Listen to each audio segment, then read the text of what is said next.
Minister. We're extremely delighted and honored that Dr. Khatiwada could join us today for this plenary session. We'd also like to invite Mr. Harjinder Kang, HM Trade Commissioner for South Asia and British Deputy High Commissioner for Western India, UK, to kindly join us onto the stage. Her Excellency Hannah Singer Hamdi, UN Resident Coordinator in Nepal. Mr. Faris Haddad Zervos, Country Director, Maldives, Nepal and Sri Lanka. Please.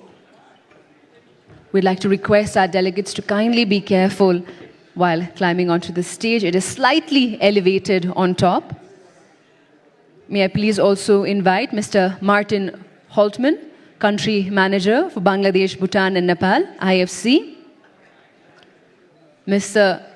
Tidain Kinda, IMF Mission Chief for Nepal.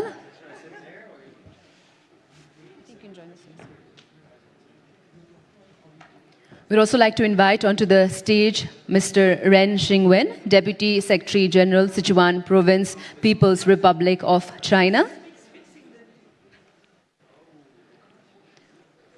We'd also like to invite onto the stage Dr. Rajiv Singh, Director General, Indian Chamber of Commerce. May I also please invite Mr. Umesh Prasad Singh, President, Federation of Nepal Cottage and Small Industries, President of Federation of Nepal Cottage and Small Industries, Mr. Umesh Prasad Singh. We'd also like to invite onto the stage Ms. Shobha Gewali, President of FWIN, Federation of Women Entrepreneurs Association of Nepal. And a big round of applause and thank you to our session chair, Honorable Minister of Finance, Government of Nepal, Barshaman Pun, for joining us as the session chair in the first plenary session of Nepal Investment Summit 2024. Honorable Ministers, Excellencies, the distinguished guests from the public and private sector, esteemed investors, ladies and gentlemen, it is with great honor and excitement that I, Sadiksha Shrestha, welcome you to the first plenary session of Nepal Investment Summit 2024. As we gather here today, we are privileged to host esteemed delegates from around the globe, united in our shared commitment to explore the vast investment opportunities that Nepal has to offer. From renewable energy projects to infrastructure initiatives, tourism ventures to agribusiness opportunities, Nepal presents a myriad of avenues for strategic investment and fruitful partnerships. Today, ladies and gentlemen, let's embark on this journey of exploration, innovation, and collaboration as we unlock the immense potential of Nepal's economy. Once again, a warm welcome to the first plenary session. And ladies and gentlemen, may I please now request our presenter, Mr. Rameshwar Khanal, former Secretary, Government of Nepal, for his insightful presentation.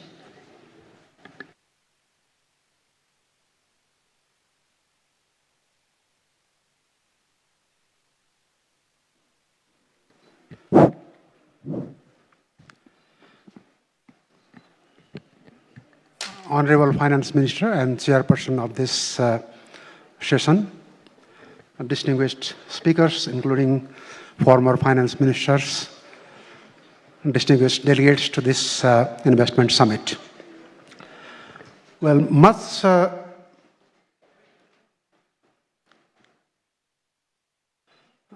has been said on the investment potential in Nepal in the inaugural ceremony by different speakers.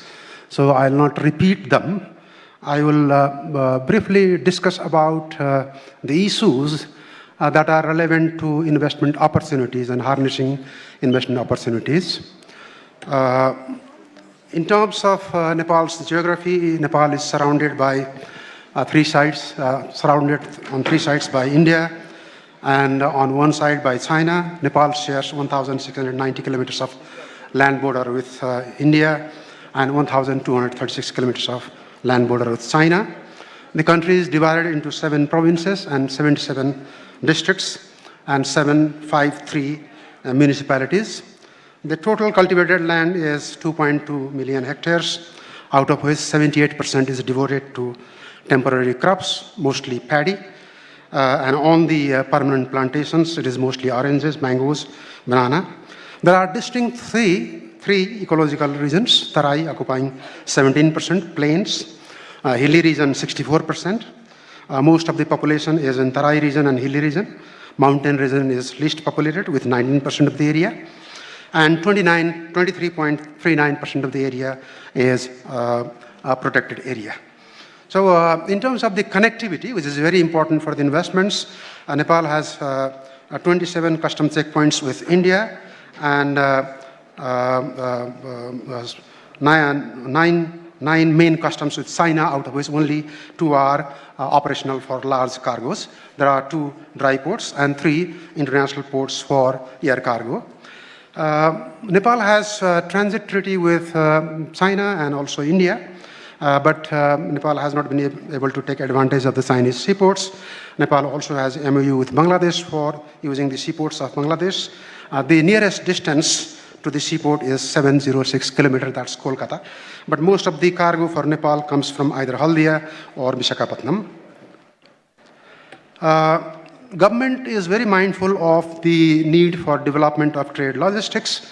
Trade logistics policy has recently been approved by the Parliament, by the Cabinet, and government is preparing trade logistics master plan, which is basically focused on improvement of ICPs, customs checkpoints, and inland supply chain. 3 of the important checkpoints, as Indian Ambassador in the opening session said, that is already fully operational through the Indian government support. The population of 29.2 million, 65.2% is of working age. So this is the highest demographic dividend in 8 decades of farmer census taking. So Nepal is in the peak of demographic dividend. Population is growing at 0.92%, which is very low, and over 2 million population is always out of the country, either for jobs or for studies. Nearly 100,000 young people leave Nepal every year for higher education abroad. Nepal's demography has huge diversity, 142 different ethnic groups and 125 different spoken languages. 65.6% of the total population is economically active. In terms of the political environment, Nepal has moved to federal system of governance. It has been 7 years and it is taking shape. It is evolving. Fiscal federalism is in place and it is working well. Government, unfortunately, in Nepal changes frequently. In spite of that, frequent change of government at the federal and the provincial level, at least in 3 issues, there is a common consensus among all large political parties. 1, higher private sector investment in all spheres of economic activities. So role of private sector as economic engine or whatever is emphasized by all major political parties. Same voice, same echoing sound. And second, need for accelerated foreign investment, foreign direct investments, because the results have been seen, and expanded regional and global integration. That is the focus of the speech made by Finance Minister and Prime Minister this morning as well. Industrial relation after 2017 has drastically improved. There has not been a single instance of industry-wide or enterprise-level strikes in the last 7 years. The youths which are going out for either jobs or for higher education currently can be considered as a skills or brain drain, but for the future I consider this as a good working force with the global workplace good practices, enhanced skills for the future investment in Nepal. And government also has the schemes for skill development aimed at the needs of the private sector. Government works with the private sector in developing these skills required for the investments of the private sector. Social safety net is something where Nepal has done very strongly in the past. Nearly 5% of GDP is spent every year by government as part of public expenditure in different kinds of social security schemes. Old age allowance is available for people above 68 years of age. And for all workers, formal or informal, since 2018, contribution-based social security scheme is operational. So this has been really good in terms of creating a better business environment. And Nepal has a system of reviewing minimum wage every 2 years with the engagement of the private sector. There is a tripartite mechanism where private sector is also involved.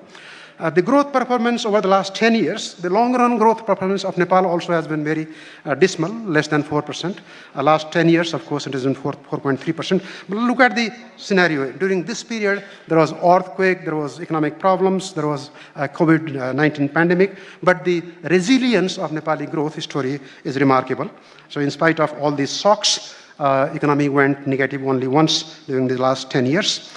The external sector stability is very important for any foreign investor because they want to ensure, they want to see that their investments can be taken back. So Nepal has always been focusing on the stability of the external sector. And if you look at the foreign exchange reserve in the last 8 years, since August 2016 to 2024, the foreign exchange reserve has never gone down below 6.6 months of imports of goods and services sufficiency. So this is a good practice that Nepal government and this monetary authority has been doing. Government revenue is consistently increasing. This indicates the power of the government to sustain the social safety spending and also carry out the capital spending that is necessary to supplement to the private sector infrastructure investment. Public debt as a percentage of GDP has been continuously low at the height in 2000. It was in 1970. 75, 76 or so, it is in Nepali calendar year. So 66.8%. Since then, it has been rationalized. Government is very prudent in borrowing, and currently the borrowing is around 43% of GDP. The foreign borrowing is less than 22%. And the law restricts government to recklessly borrow. There is a restriction on the foreign borrowing, which cannot go above 33% at any time. And the domestic borrowing annually cannot be more than 5.5% on the gross. So these are this provides a better framework for investors, because if the government's public financial management is very weak, that creates trouble in the economy. Financial sector is growing, and Nepal's commercial banks have good capital base. There is a problem in the microfinance and cooperative sector, but that is also a government is taking steps to correct them. And capital market, particularly equity market, is very good. Debt market is pretty underdeveloped. In terms of the past evidence of FDI, FDI has been very successful in Nepal, particularly turning around the landscape of banking, telecom, hydropower, manufacturing, mostly FMCG, cement, iron and steel, insurance, hospitality. So this has been the story since 1992. Many of the success stories will be shared with you in the next session. And more than the finance, technology transfer, and management culture transformation has prompted the domestic ventures as well to improvise. In the past 1 decade, Nepali private sector has been investing heavily in hydropower development, cement production, in tourism industries, FMCG products, woolen products, agro-processing. So these are the areas where Nepali industries see scope. The investment potential, investment sectors was highlighted very well in the speeches made by distinguished personalities in the inaugural session, so I will not spend much time here. But agriculture and forest-based resources, so industries using these resources has a huge possibility, because Nepal has diverse ecology, so Nepal can produce anything that is produced in the world. So government is promoting commercial farming, specialization. So government has plans to work with private sector in developing the agricultural value chain, agricultural supply chain, and forestry value chain. Mines and minerals, cement is a success story, but there's a glut now, there's overproduction. So more than cement, there are other minerals which can be explored, and mineral processing is another possibility. Iron processing is currently happening under the leadership of government. Energy, not only hydropower, currently about 18,000 megawatt of hydropower are in different stages of development. Some survey, some construction, some completed. So altogether, 3,000 plus megawatt is already under production, 9,600 megawatt currently under construction. But there is a prospect in solar and wind which has not been explored yet. There's a huge possibility. Nepal has sunrise all through the year. Manufacturing linked particularly to the value chain of South Asia and China. So Nepal has been constructing special economic zones along the Indian border and also in the north, which can be used for connecting to value chain industries in China and the South Asia. Hospitality industry, particularly the hotels and other tourism-related industries, is a huge possibility which has been highlighted by many speakers, so I will not dwell much. In the case of the education, in the past there was foreign direct investment, particularly medical education has a turnaround in Nepal because of the foreign direct investment. So in the future, I think the opportunity for investment in advanced technical education and advanced research could be a promising area. In banking and finance, the development of a commercial bank in Nepal is because of FDI initially, so which has made Nepal's commercial bank very robust. But in future, I think private equity funds, innovative financial institutions are a possibility where Nepal provides a scope. ICT, there's huge scope, which I don't need to emphasize. Health, specialty medical services, wellness services, and all those things, targeting particularly foreigners in tourist areas. And these are the areas in which you can look for opportunities. In terms of the policy institutions support system, I'll briefly discuss. Nepal grants national treatment to all foreign investors. There has not been a single instance of expropriation in the past, and government is committed to protecting the ownership, which Honorable PM also reiterated this morning. Repatriation has does not have any restrictions. Government is mindful of some procedural delays.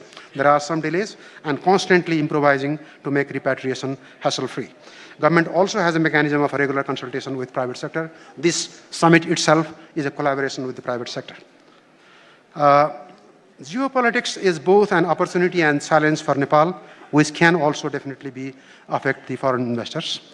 In conclusion, I'd like to summarize that because of the commitment from the highest level of the government, consensus among all political parties on the need for accelerated foreign investments, availability of skilled labor and democratic advantage of Nepal, proximity to two large markets in the neighborhood, strong domestic source of energy, and a variety of natural resources, Nepal is a good investment destination. Examine the opportunities and make the decision. Thank you. Thank you very much, Mr. Khanal, for the bird's eye view on Nepal's current economy and the potential it possesses. I would now like to invite Honorable Dr. Prakash Sharma, former Finance Minister and Member of Parliament, for his perspective on navigating opportunities within our dynamic economic framework.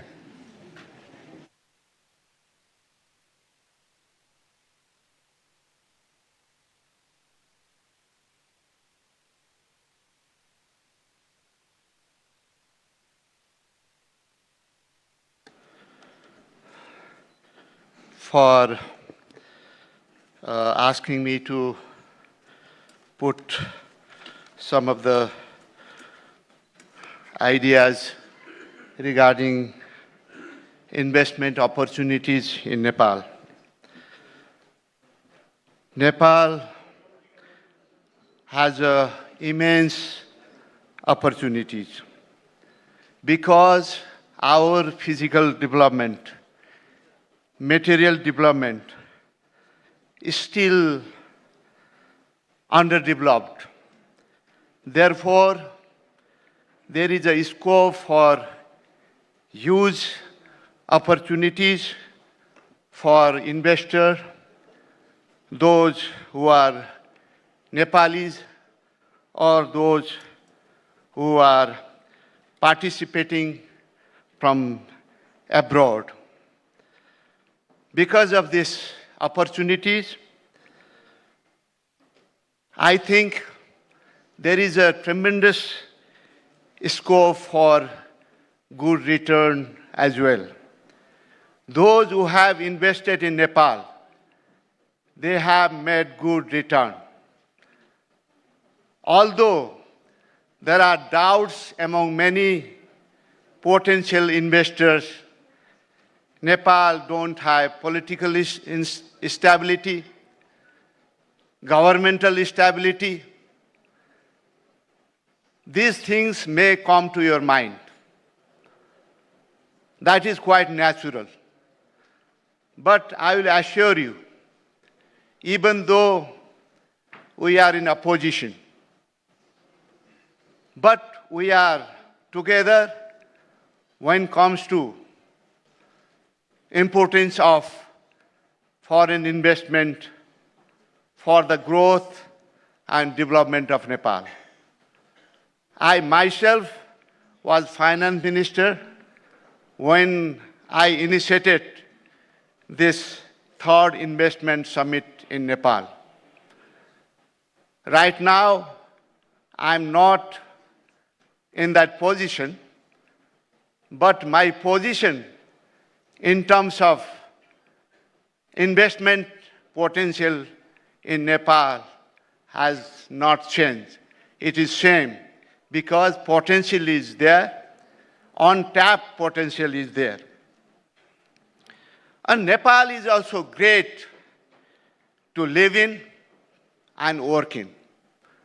I have seen people, whether at the diplomatic level or those who are working through multilateral agencies, they want to repeat, they want to stay longer because Nepal and Nepali people are very friendly people.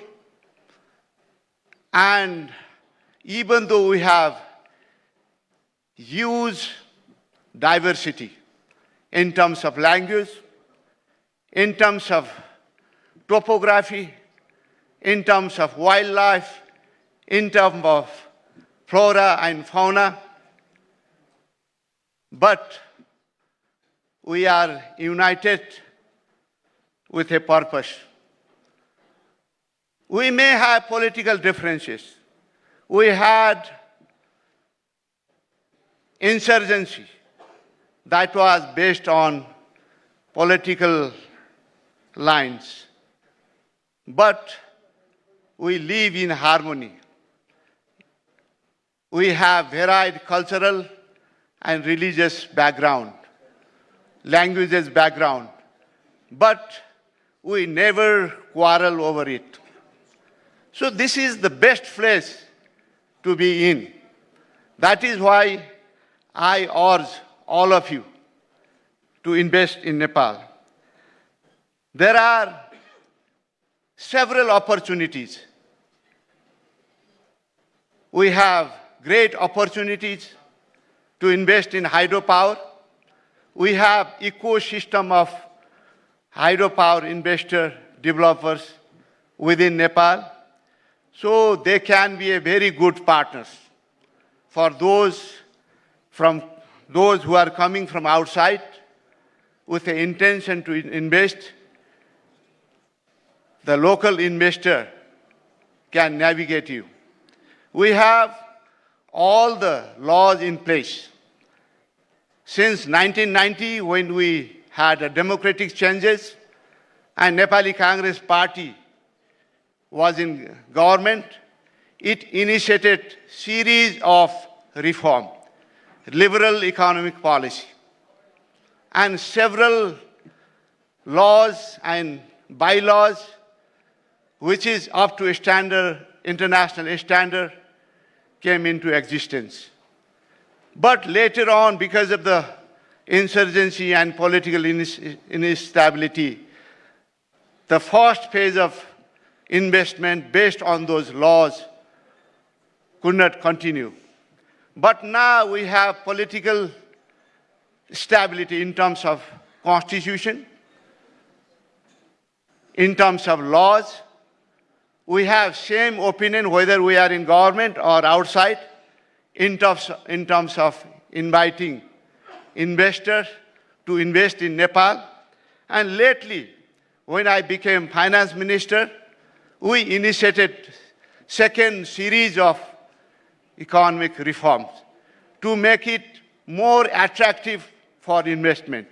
We are working towards tax reforms. High-level tax reform commission has already submitted report. I believe that present government will follow their recommendation.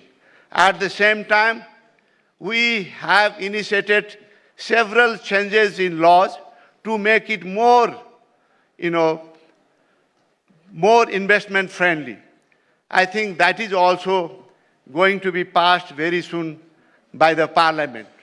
So that was actually done with the participation of Nepali private sector.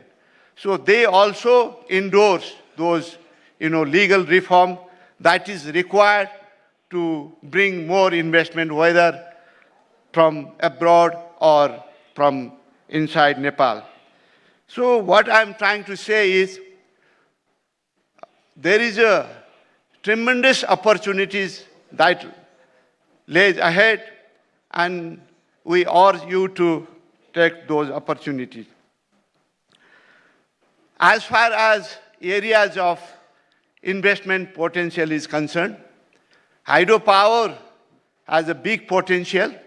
India has already decided to buy up to 10,000 megawatt of electricity. Bangladesh is willing to do the same. So because of that, you have assured market, not only domestic market, but access energy for to export to India and Bangladesh. Therefore, hydropower is one important sector. At the same time, tourism is a big sector. It has a big potential. We are not even able to, materialize fraction of tourism potential in Nepal. We have such a wonderful topography. We have 25% of our land flat from east to west, adjoining to India.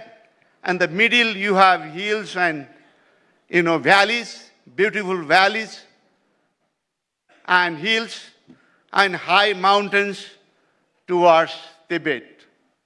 So whatever things that visitor wanted to see, they have it.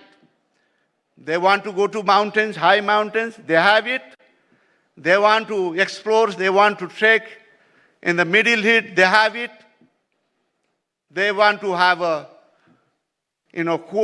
cold temperature, they have it. They want to have a hot or mild temperature, they have it.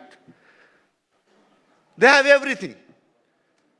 And you have huge cultural diversity. So you can move from one part of Nepal to another part, you'll have a different kind of food, different kind of dresses, different kind of looks. Sometimes you may find, is this Nepali? Yes, of course. We have all kind of looks and all the different cultures, so to explore. And we have wildlife. People often think it's high mountain countries. How come rhinos and tigers? We have it. We have big national park. And now, green growth. Our now forest cover is almost 45%. And it's still increasing. We care about nature, our culture, religion. We worship. We think trees are important to us. Animals are important to us. People should coexist with nature. That is our, way of life. So because of that, when we are talking about carbon emission, climate change, we have done everything right from the perspective of to reduce this carbon emission. We hardly have one.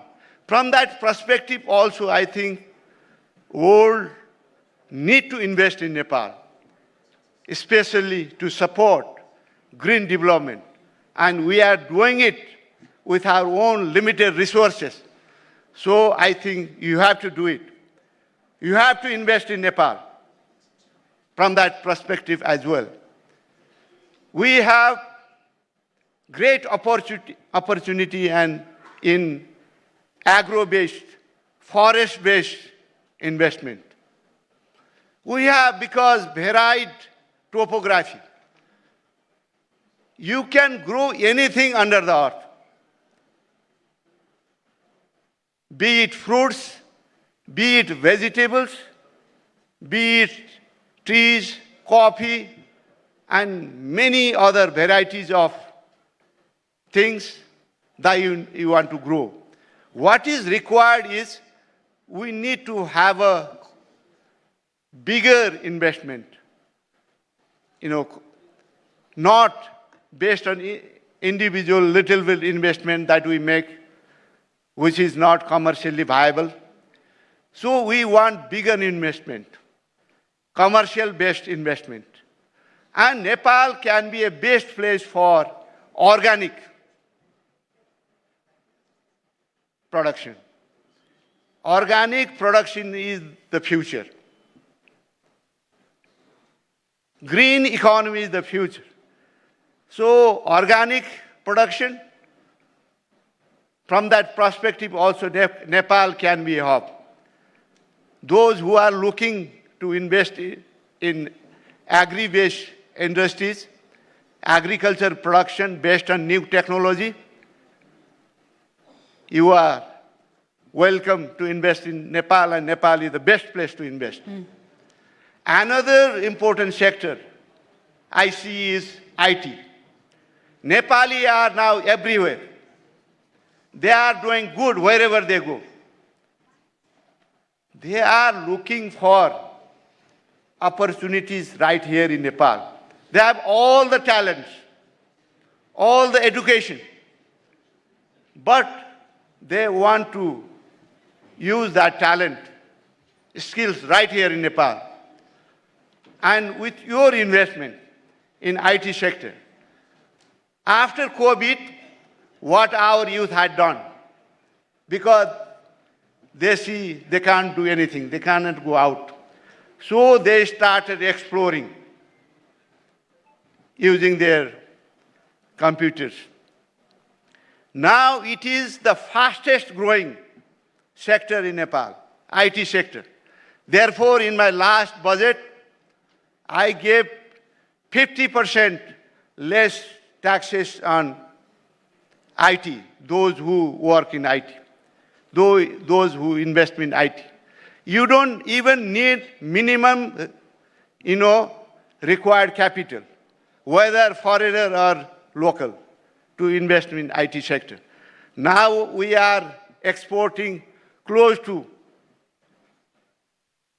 100 billion Nepali rupees worth of software outside the country.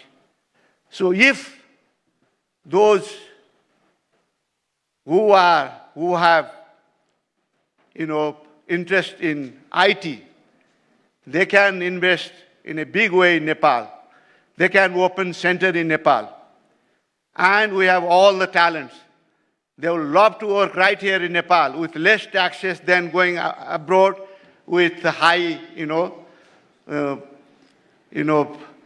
expenses, living expenses, with high taxes. Rather, they would work right here if that kind of opportunity can be extended. Therefore, all these opportunities are there, but this fourth sector is not only, there are other opportunities also. There are huge opportunities lying in manufacturing sector also, because still we have in a lot of areas, we are not self-sufficient. You don't have to look outside to export. You can, you can produce and Nepali will buy. Because in a lot of area, still we are not self-sufficient. So in many areas, in manufacturing areas also, you can invest in Nepal. Therefore, at the end, what I will urge present government is, we are for investment, whether from Nepali diaspora or Nepali or foreigners. We will support it. We urge government to make sure that whatever policy that we have initiated, don't deviate from that. I believe they can't afford to deviate from those policies. So, liberal investment climate, liberal investment laws is the only way to go forward. That is how we can grow. Nepali economy will grow, more employment opportunity will be available right here in Nepal. So that is how, Nepal also can be one country which is on par with many other countries who are already at the top level of the economy. All the potential is there. We have all the ingredients for higher growth. Only thing lacking is probably consistency in our approach, consistency in our work, and seriously pursuing our goal. That is what we should be doing that, and I believe collectively we'll do it. Government can come and go, but investment should continue to come. Thank you very much. Investors should feel comfortable. Thank you very much, Honorable. Whichever government is coming to Nepal. Thank you very much. Thank you very much. Thank you, Honorable Dr. Prakash Sharma, for shedding light on the favorable policies and the optimistic outlook for possibilities of investment in Nepal. We'd also like to kindly welcome Mr. Ashok Chaturvedi, Chairman and Managing Director of UFlex Group, to kindly join us onto the stage as well. Thank you very much, sir, for your presence and participation here in the first plenary session of Nepal Investment Summit 2024. As we move forward, also due to the time constraint, may I please request all further speakers to kindly limit their remarks within 5 minutes. And with great pleasure, I would now like to invite Honorable Dr. Swarnim Wagle, Member of Parliament, whose profound expertise in economics and his dedication to the advancement of Nepal's economic prosperity has made him invaluable today. Thank you very much, Honorable Minister, Excellencies, distinguished guests. We've been given 5 minutes, so it's hard to cover all the terrain that I would like to traverse. But let me cover 2 parts, the international landscape and the Nepali rationale. Now, 15 years ago, I had the honor of co-leading a pioneering global study called the Investing Across Borders that analyzed FDI regulations across 100 economies. The conventional mantra then was just foster the investment climate. So this touched on openness, rule of law, ensuring private property, contract enforcement, no expropriation of private property, etc. And then basic human and physical infrastructure, and ensure reasonable transaction costs, the legitimate kind that comes through remoteness or macro instability, and also the illegitimate kind that comes through bad governance and corruption. Now, this was not helpful. This was not at all helpful, and this was realized even within the IFIs. And because the logical lesson of all this was to attract more investment, you need to be like a country that already attracts a lot of investment. So from a policymaker's perspective, this was not helpful. So this led to a more second-best kind of analysis where we dive deep into FDI-specific regulations. And this is where we came up with a universal corpus of policy concern. So this involved, how open are you to foreign equity participation in sectors like light manufacturing, which was almost 100% open in almost all countries, tourism, banking, insurance, and then there was a whole continuum leading to more illiberal sectors, including the media and even transportation, particularly aviation sectors. So foreign equity openness was paramount. Then came regulations to setting up foreign subsidiaries. So this is like the foreign counterpart to what we're all familiar with in the form of the doing business indicators that tracked procedures and number of days that it took to formalize a domestic entity within the borders, right? And also leasing of industrial land, etc. The third, perhaps very important topic was often under-discussed, was arbitration of commercial disputes. Is there a special statute for commercial arbitration? How long does it take to enforce an arbitration award? So this is of paramount concern to many foreign investors.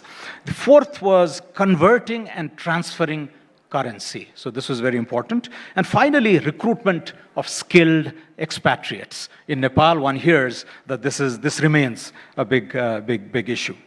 But all this, FDI-specific regulations is still not enough. It is necessary, but not sufficient. So this is where country attributes come into the picture. So if you are India, if you are China, if you are Brazil, if you are South Africa, you can afford to get away with deep, meaningful reforms because you compensate that with a large domestic market. But if you are a Nepal or a Singapore or a Poland or a Jordan, then you need to marry these reforms with country-specific attributes. So this is where the labor quality, the market size, growth potentials, your strategic location, and other links. So it could be contiguity with larger markets, it could be colonial ties, it could be common language, it could be currency, it could be diasporic engagements, etc. So against this backdrop of what we know in the academic and the policy literature, where does Nepal stand? I think we have 3 Ds to offer. The first one is demography. We're the oldest nation state in South Asia, but the youngest country in the region, with the median age being 25, a young, trainable labor force, tens of millions of whom are now abroad. But they can be tempted back if we get the economy going and investment going, and if they can be sufficiently incentivized. So demography, I think, is a big draw. Second is distance, our proximity to both India and China, and the new geopolitical imperatives that Rameswarji touched on, I think, is very important. And with this comes the issue of, how big a pie are we talking about? The quantum of finance, the source of investment, and the markets that we're talking about. Now, there's a striking statistics when it comes to FDI flows. In the year 2000, the first peak in the current era of, the latest era of globalization, FDI inflows peaked at about $1.4 trillion globally. But the share of developing countries, including India and China at the time, was roughly $220 billion. Now, we reached a high of about $2 trillion in FDI inflows in 2015. Just before the global financial crisis, it was 1.9 trillion. And after COVID, this has dipped to about the same level that it had reached 22 years ago. So that's $1.4 trillion. But now, the share of developing countries in that overall global pie is almost $1 trillion. So the financial landscape has also evolved.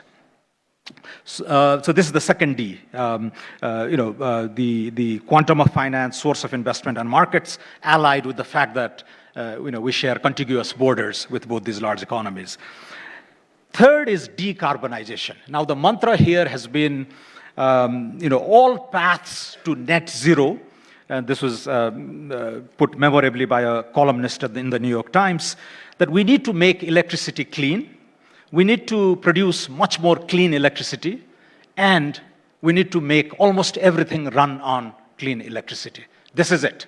This is the simplest of mantras leading to net zero paths. And here, I think Nepal is very well placed, as has been highlighted already by previous speakers.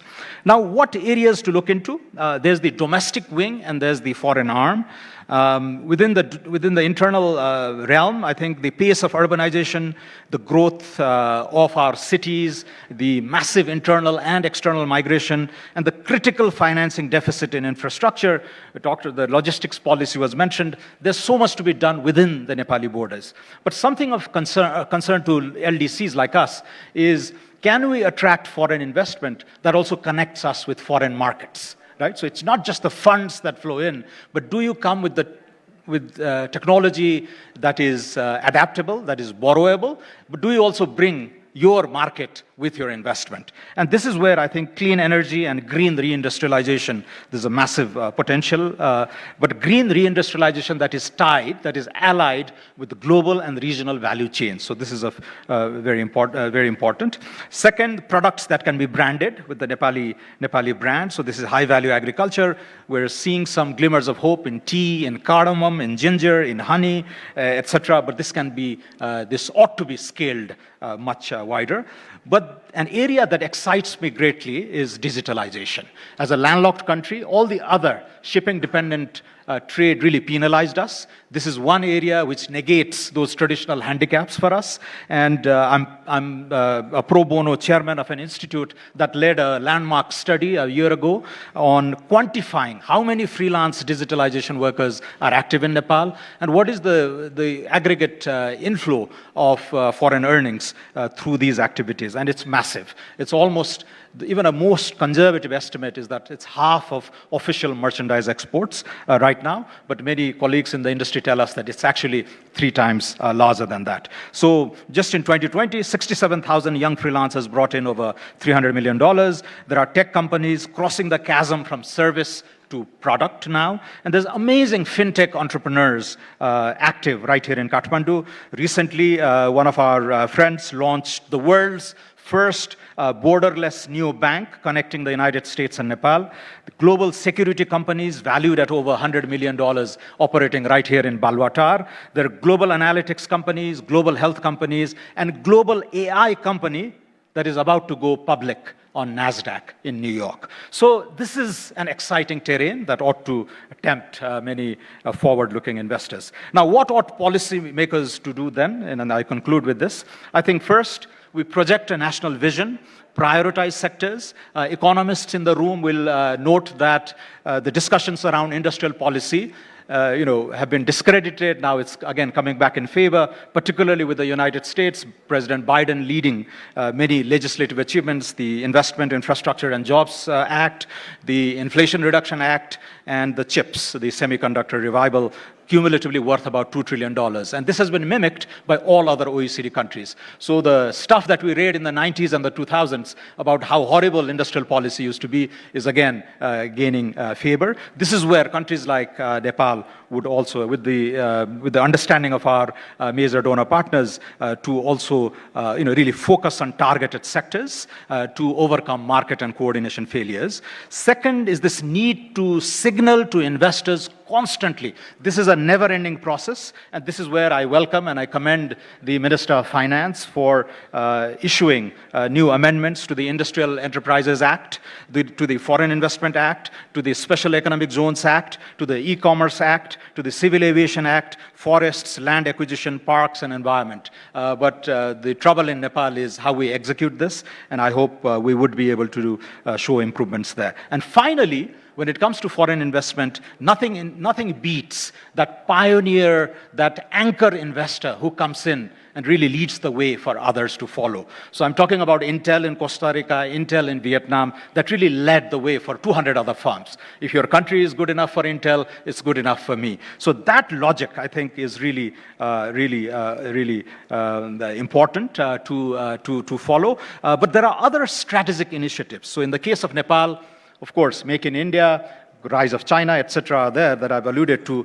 But the duty-free, quota-free facilities that we had as an LDC, Bangladesh made fantastic use of that. We couldn't because of our own internal problems. Given the transition periods, etc., there's a generous period that we can take advantage of. But sequel to LDC graduation, there are country-specific trade and investment treaties that we need to work on with the EU, with the US, ASEAN, Japan, Korea, etc. But it's that kind of country-to-country specific ties and investors attracted and tempted from those particular markets that will do the trick when it comes to anchor investment. So let me stop here. Thank you.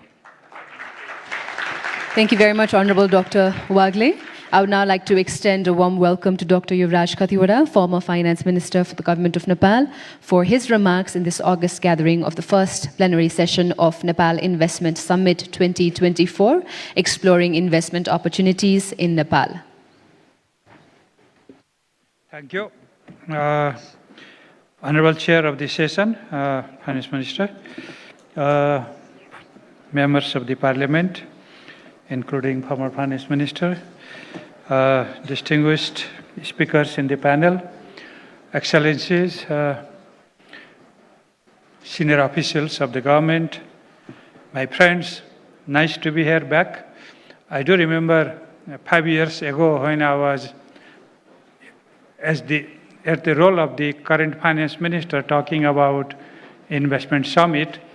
I have become a bit nostalgic today to find so many of the colleagues around and still looking for some more investment from your side. We have listened a lot, we have heard a lot from this very morning in the inaugural session and also from the speakers right now.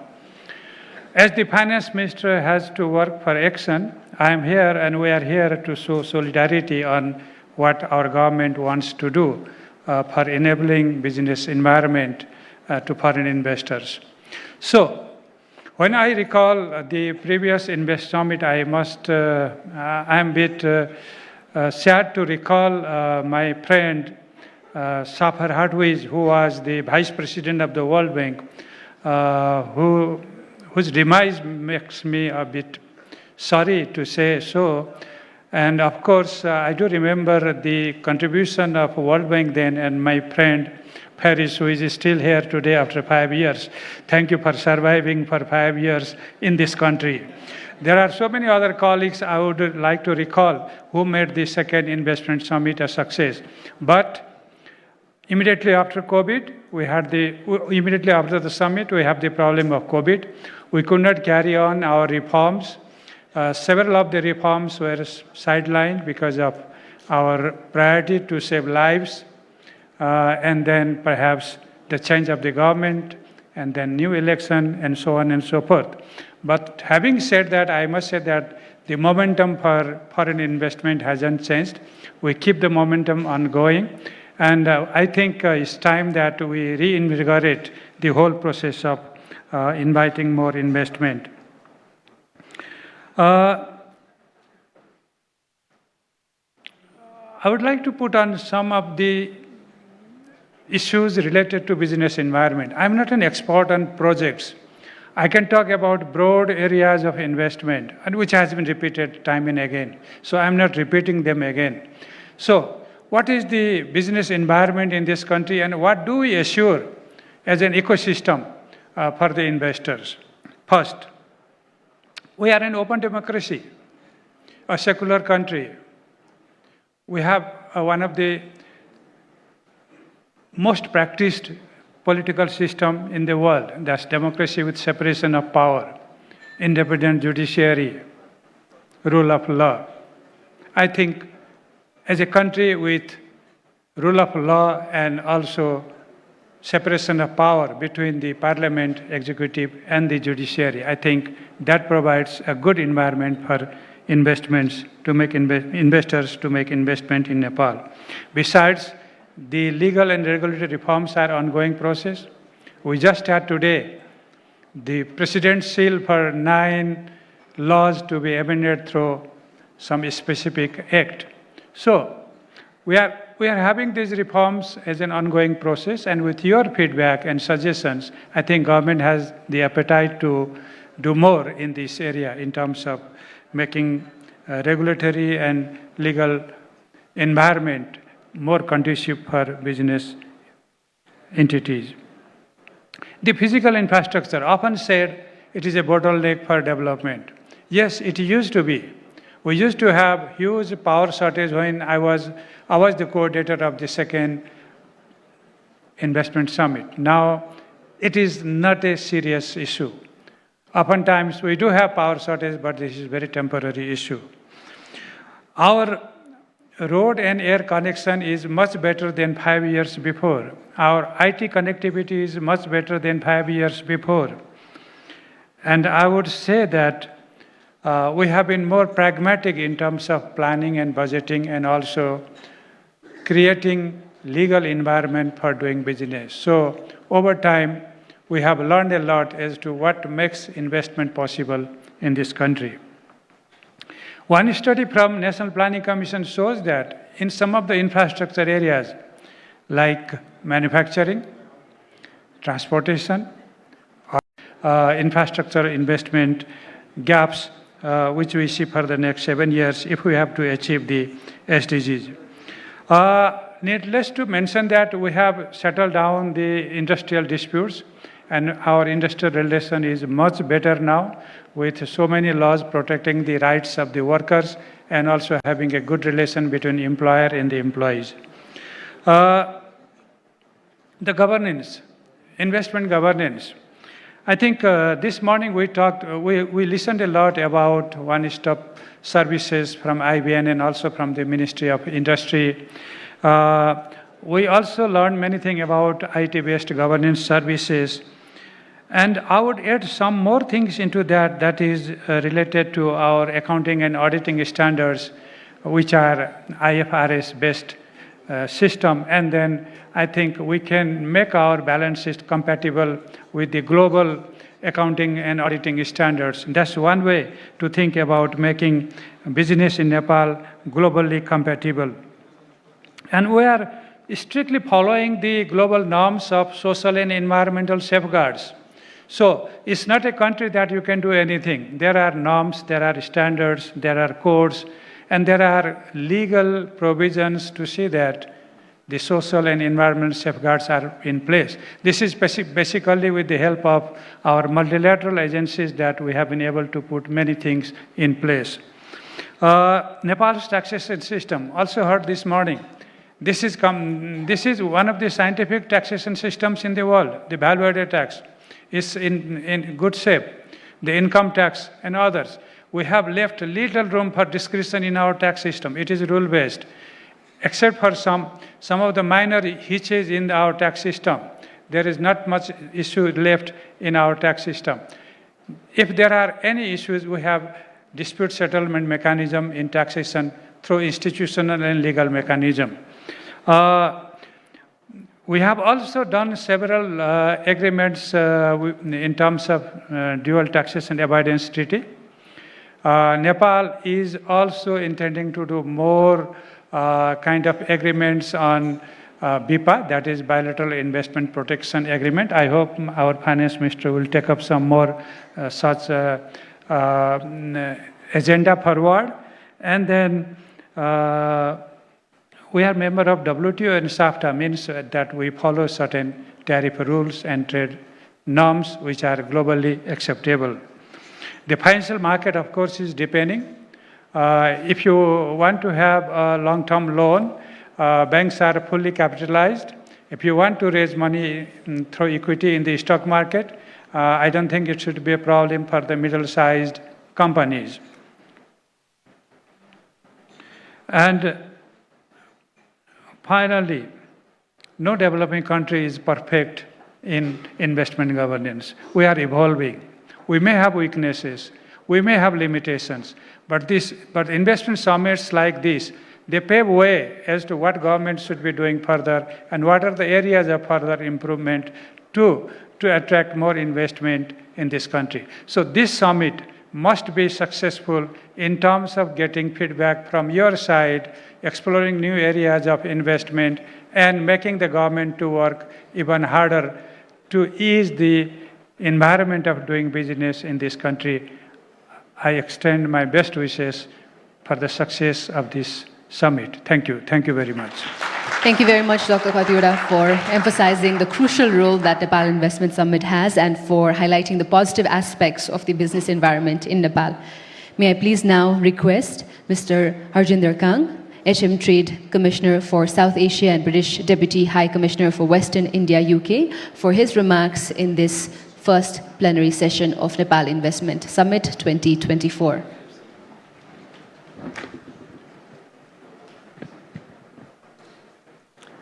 Honourable Finance Minister, my fellow panellists, Excellencies, ladies and gentlemen, it's an absolute pleasure and honour to be here at this Nepal Investment Summit 2024.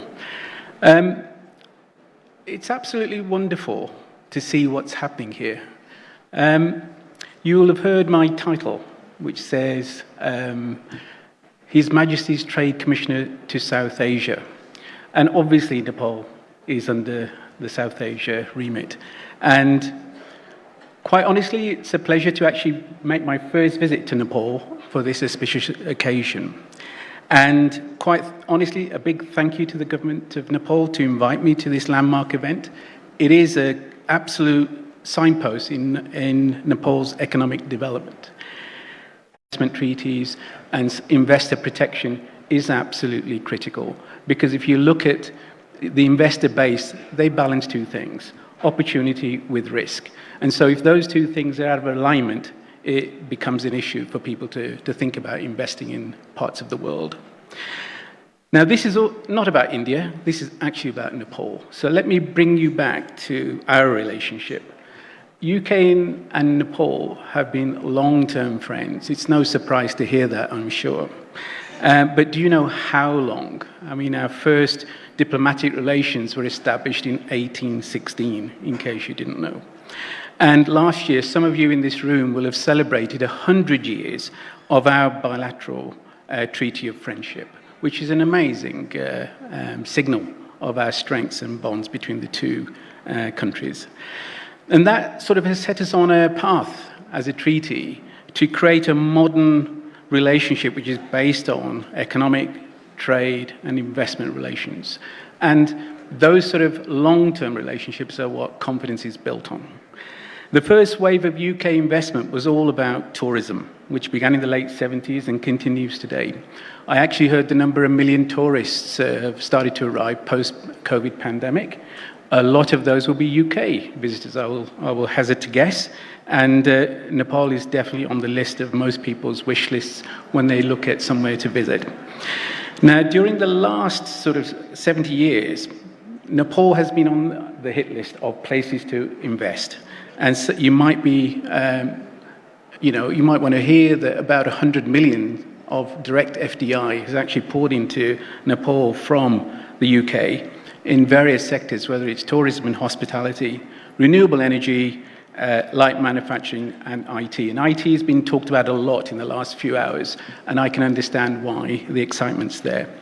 But more recently, the British International Investment Organisation, this is the UK's development financial institution, spearheaded new investment of £125 million plus, and is committed to actually invest even more. The Department of Business and Trade, which is my home department back in the United Kingdom, has been very actively engaged in Nepal, and specifically around initiatives on clean growth, renewable energy, and so forth.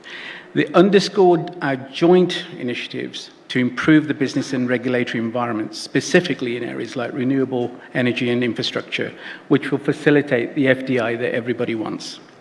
On the bilateral trade front, the UK is among Nepal's top 5 export destinations, both in goods and services. And we had something like £250 million pounds worth of trade between the two nations in the current fiscal year. We have some of our major companies already here, Diageo, JCB, Body Shop, Smith's Detection, just to name a few. There are others. And obviously they've created a strong presence here. And when you have, like was mentioned earlier, anchor companies that show confidence here, that then spreads back in the UK to say Nepal is actually a good place to do business. And other companies, such as Standard Chartered and Unilever, the flag bearers of corporate UK, are also very successfully inputting FDI into Nepal. We see tremendous opportunity for British investment in many, many sectors. A lot of it's already been talked through, so I won't dwell on it, but there are a few that haven't been mentioned. Certainly education skills and fintech, I think, are two key areas that could be something we look at as two partner countries to see how we can develop our organisation there. The one thing that has come up a couple of times, and I think I need to reinforce it, and if you are looking at Nepal as a serious place to do business, then one of the things that companies look for, and I have a corporate background rather than a diplomatic background, is you want certainty, and you want to know where you're investing has a long-term certainty to it. And so something like a transparent and predictable tax system is actually something that goes down very, very well in large corporations when they're looking at where to invest for their future growth. Last year, you will have remembered, we had an investment conference, a London investment conference, which was organised by the Nepalese embassy. And during that conference, our UK Minister, Minister Trevelyan, who you saw earlier, identified the importance of FDI for economic growth, along with the Finance Minister of Nepal. And they looked at, hydro as an opportunity, IT as an opportunity, just as has been mentioned along the way. Now, the UK plays a consistent role in underpinning the Nepalese economy. We support it in many, many ways, including infrastructure through multilateral and bilateral channels. We do it through the British people, and we do it through the tourism that they generate, which has now come back to post-pre-COVID levels. And I'll end with a few positive notes that you need to be aware of too. We are on the roof of the world in Nepal. You just showed me it was all about mountains, and we are at an altitude here. But that basically says that the sky's the limit. We have so much headroom to do things. And one of the things that we have as an offering is that there's a UK export finance capability, which is our export credit agency. There is a 2 billion market capacity that they offer, so that in all the large projects like sustainable finance, green projects, etc., they are all available for this credit agency. Their priority sectors, specifically in Nepal, agriculture, renewable energy, healthcare, transport infrastructure, airports and power. All the things that you're wanting to talk about during this conference.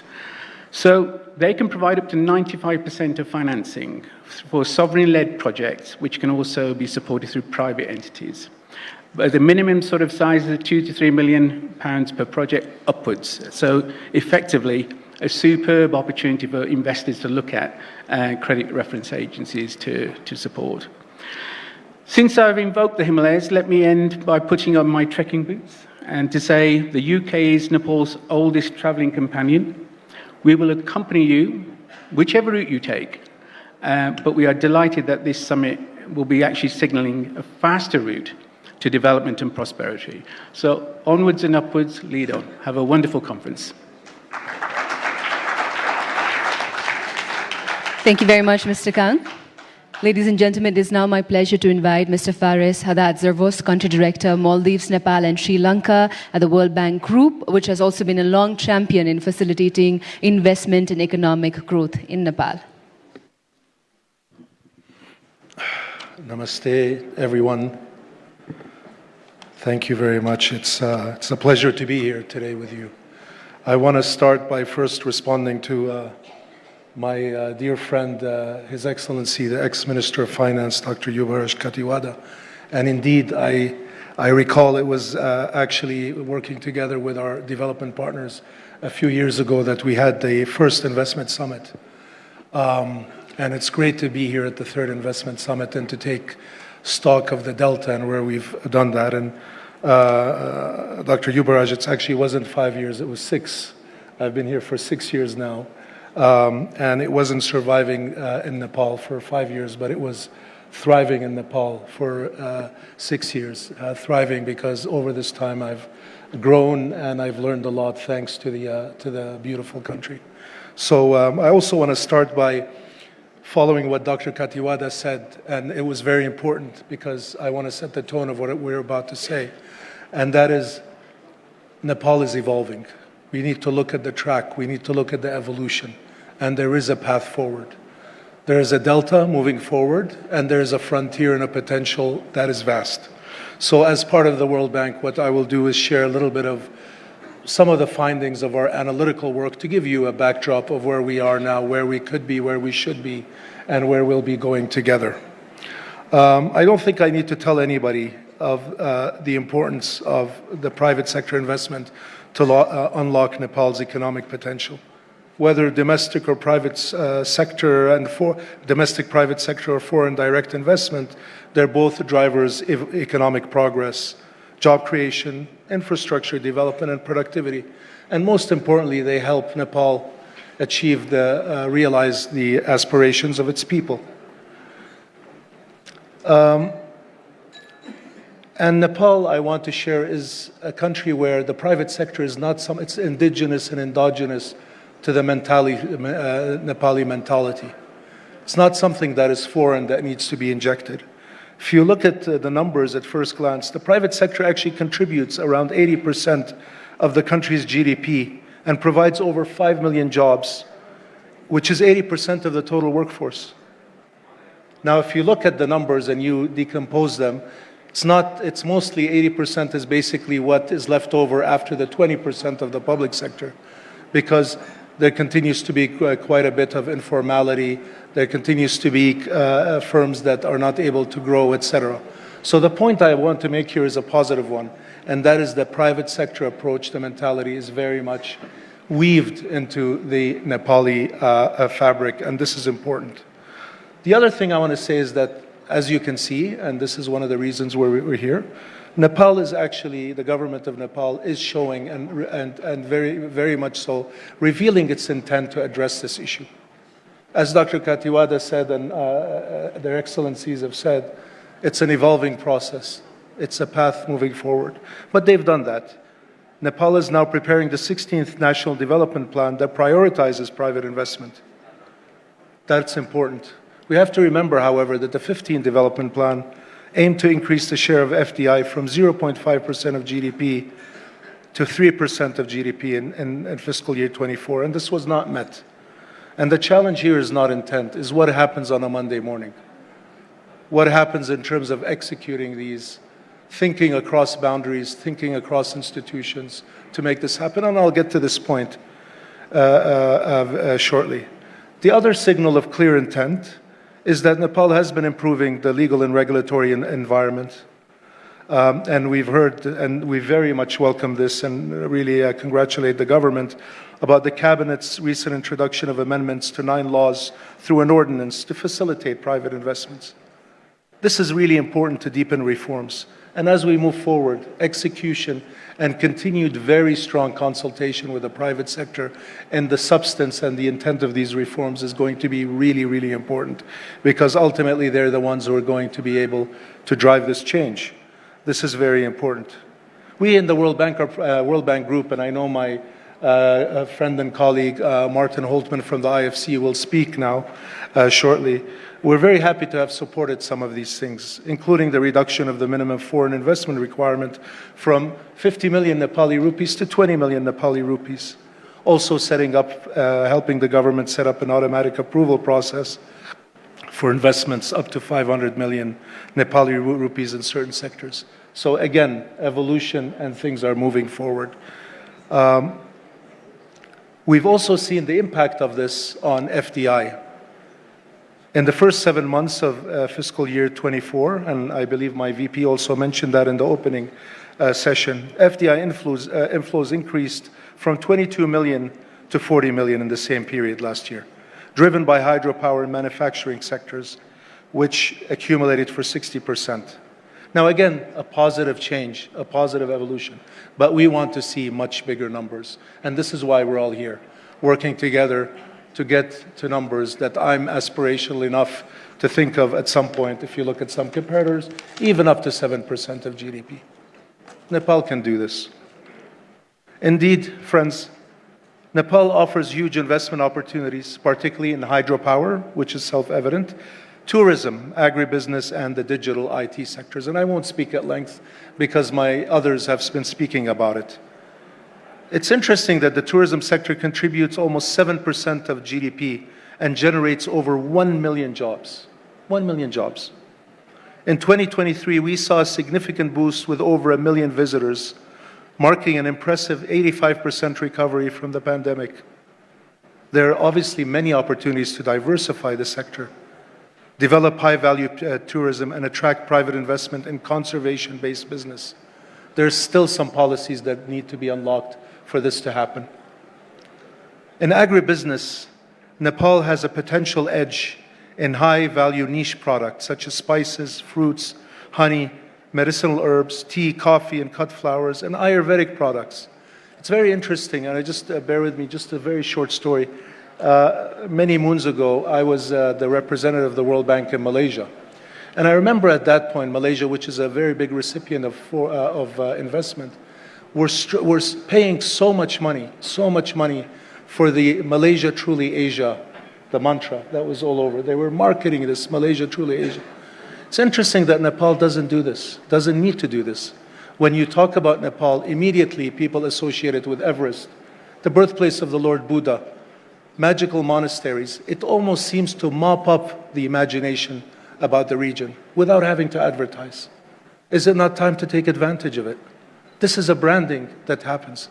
And I think we need to take advantage of it because economies of scale are such that to compete on just a product with huge economies on either side will not be feasible. But the Nepal name is the biggest export, and we need to focus on that. And digital, of course, offers growth potential and productivity. Nepal's IT services export generated over 500 million in revenues, 70,000 jobs, and 1.4% of GDP. So you can see the vast potential here. Now, friends, I'll conclude very shortly, and thank you for listening. What we need here is, in addition to everything that was said, we need to look at this as a narrative. We need to look at it as part of a string, not just specific transaction. We need to look at this in terms of a comprehensive national investment framework that enables public-private partnerships, PPPs, creates a conducive environment for businesses, and creates platforms for dialogue with all sides. A lot of things are happening in Nepal. We need to bring them together. And this is where the challenge is as we move forward. The national investment framework should cover domestic and foreign investment, specify investment needs and targets, and translate these into specific strategies across priority sectors.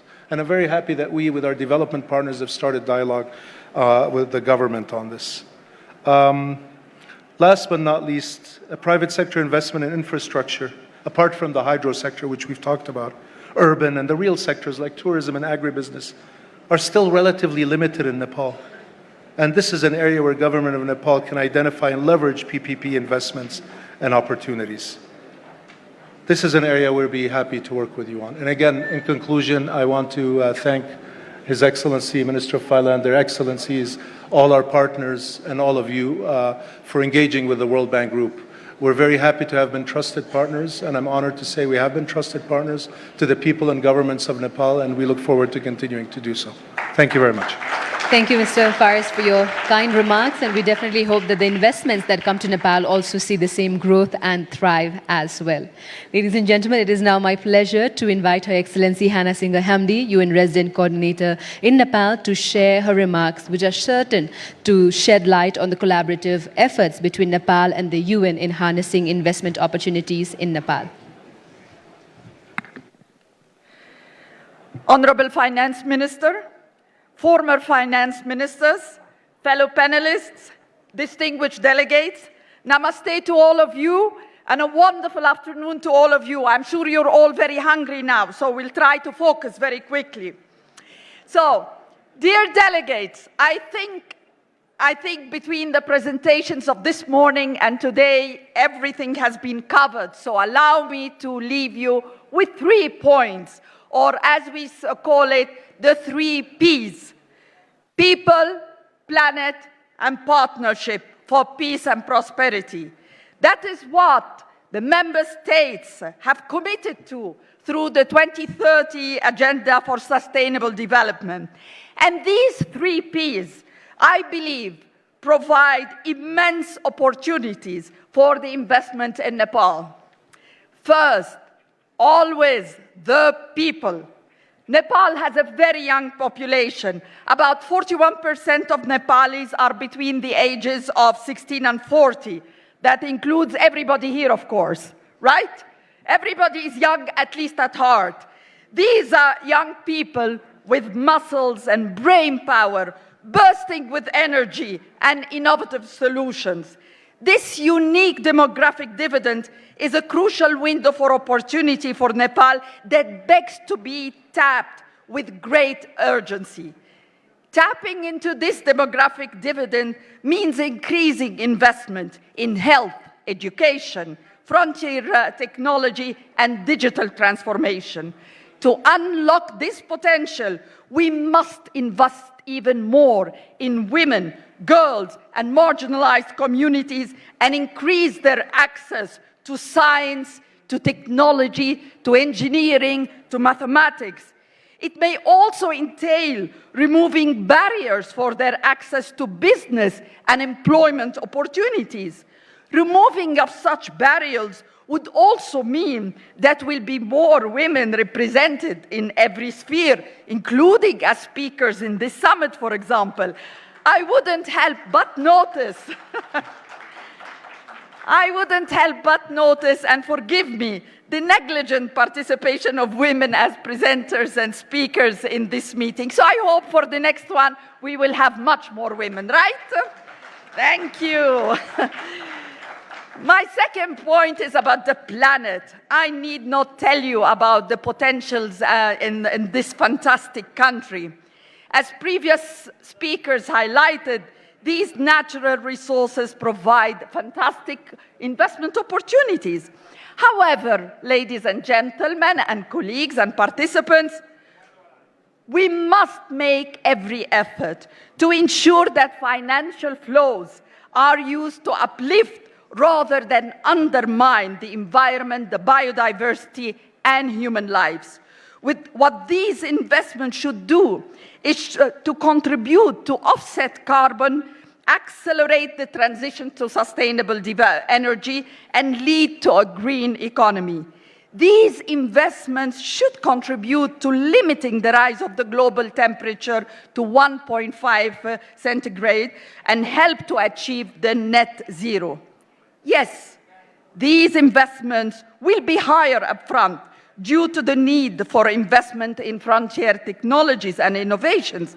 However, these will ensure a livable planet, not just for this generation, but for those generations who will eventually inhabit and inherit this planet. And this brings me to the third point. You still remember? We said people, the planet, and now a very critical third P, the partnership for sustainable development. Nepal can explore new blended finance approaches that can crowd in the private sector, multiply development impact, and create opportunities for public sector to share risks and reward fairly. This way, public and private finance together will help augment private investments, especially in high risk and low return areas. Multilateral development banks, development financial institutions, private development banks, and development cooperation agencies can work even closer with the private partners to leverage these resources. Now, United Nations, since I represent them, stands, like all of you, with the people of Nepal. And the world must do the same. As Nepal prepares for the LDC graduation in 2026, we will continue to work with the Investment Board, Nepal, and concerned ministries to help increase the flow of sustainable investments in the country. We will continue to support the development of a strong business ecosystem with a vision of sustainable, inclusive, and green economy. To conclude, I would like to reiterate our commitment to take our future generations into account. This need not come at the expense of those currently living. With advances in science, humanities, and technologies, we have an enormous opportunities that can be harnessed for the good of our beloved Nepal. And yes, we can, and yes, we'll do. Deri Dhanyabad. Thank you very much, Your Excellency, for your powerful and energizing remarks. We definitely hope to continue to strive towards our shared goals of prosperity and sustainability. It is now an honor to extend a warm invitation to Mr. Martin Holtman, Country Manager, Bangladesh, Bhutan, and Nepal at the International Finance Corporation, for his remarks in this August gathering. I'll take your mic. That's going to be a hard act to follow, so I'll muster all my energy here. And I'm standing here so you can all turn your neck the other way, otherwise you get stiff.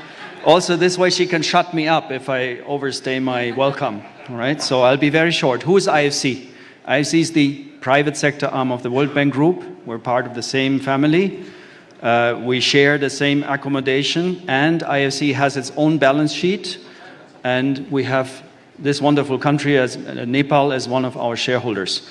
We invest at our own risk.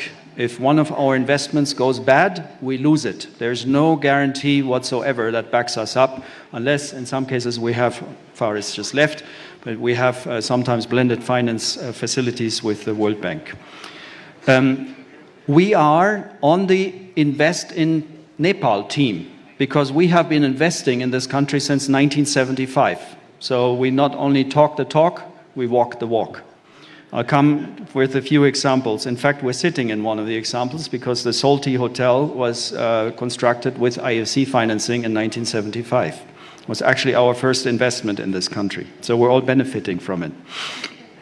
We have a team of about 25 professionals in this country, most of them Nepalis, headed by our resident representative. He's just sitting there in front of me.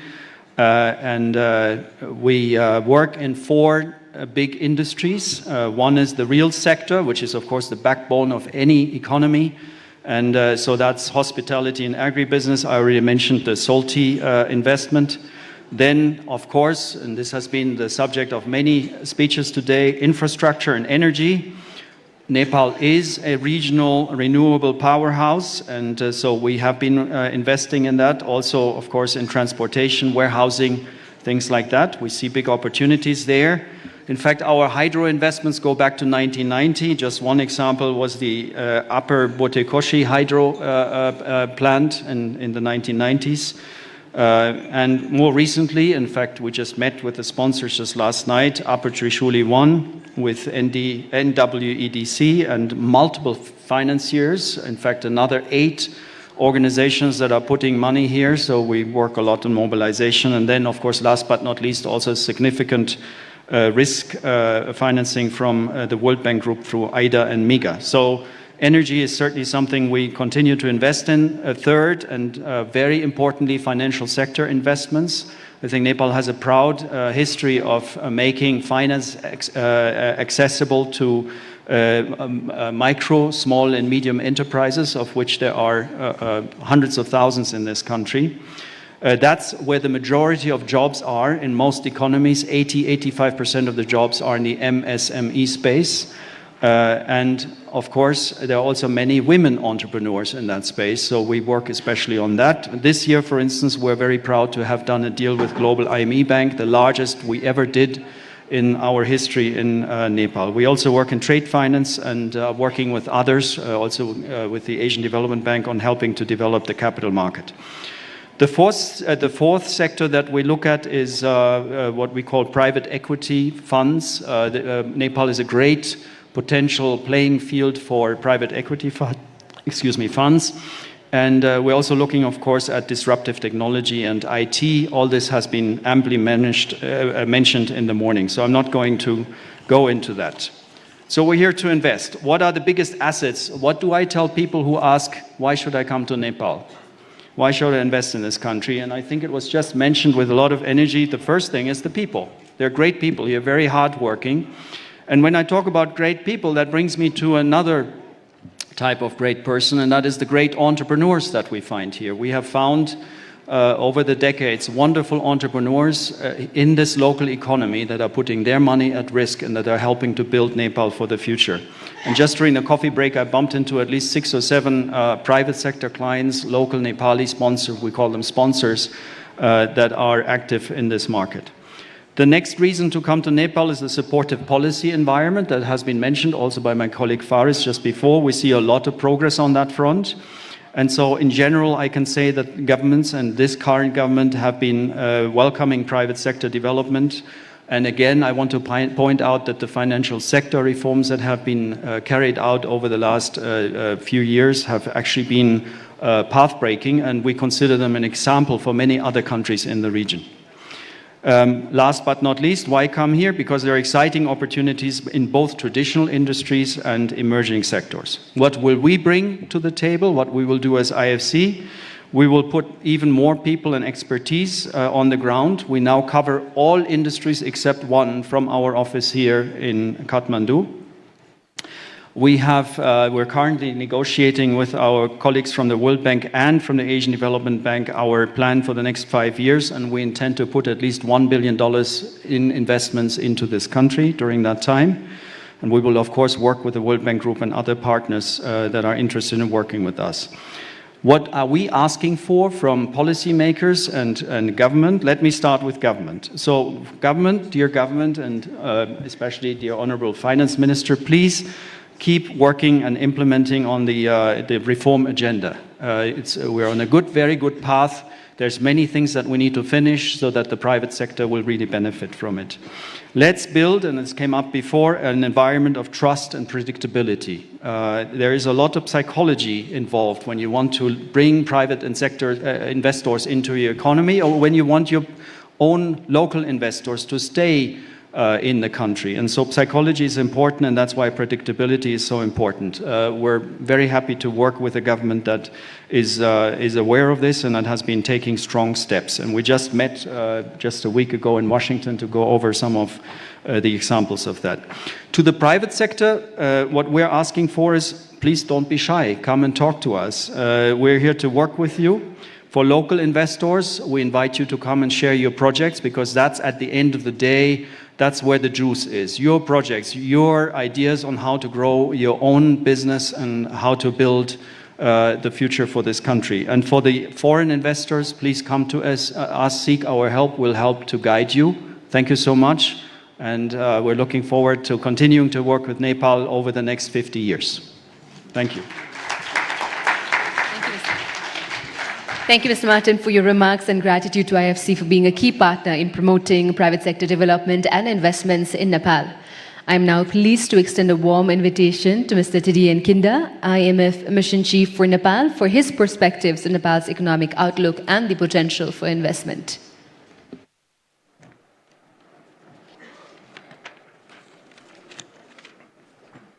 So this time around, we'll turn the neck on this side. So good afternoon, namaste, Honorable Finance Minister and Honorable former Finance Minister. So it's a great pleasure for me to be here, coming from Washington, D.C. I should start by saying that the IMF, or International Monetary Fund, has had a very close collaboration with Nepal. And as a testimony of that, we have an office here in Nepal headed by Teresa Sanchez right here. So maybe what I will do today is to really emphasize how the IMF has been working together with Nepal with a focus on one area, which is the macroeconomic environment, which is our specialty at the IMF. And as all investors will know, having macroeconomic stability is key and is essential in order to have prosperous investment. And in that aspect, I think I will start by highlighting key strengths that Nepal economy has. And one of them, which has been mentioned in the morning in terms of having a strong macroeconomic framework, which Nepal has, is a moderate public debt.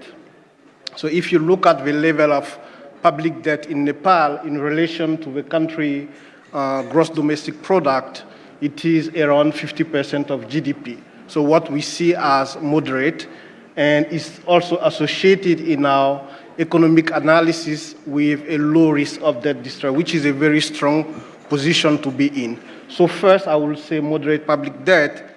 And the second macroeconomic strength that we see is the really strong external sector. And this is an area where we've been working together with the Nepali authorities in the last few years, and we're very pleased to see that Nepal is currently enjoying large but also rising foreign reserve, which is a very important strength because it provides stability, it provides insurance to the private sector incoming in Nepal. And as of now, based on our estimate, the level of international reserve in Nepal is beyond 9 months of import, which is relatively high and a very strong position again to start with. Of course, beyond these 2 points, Nepal has also other strengths.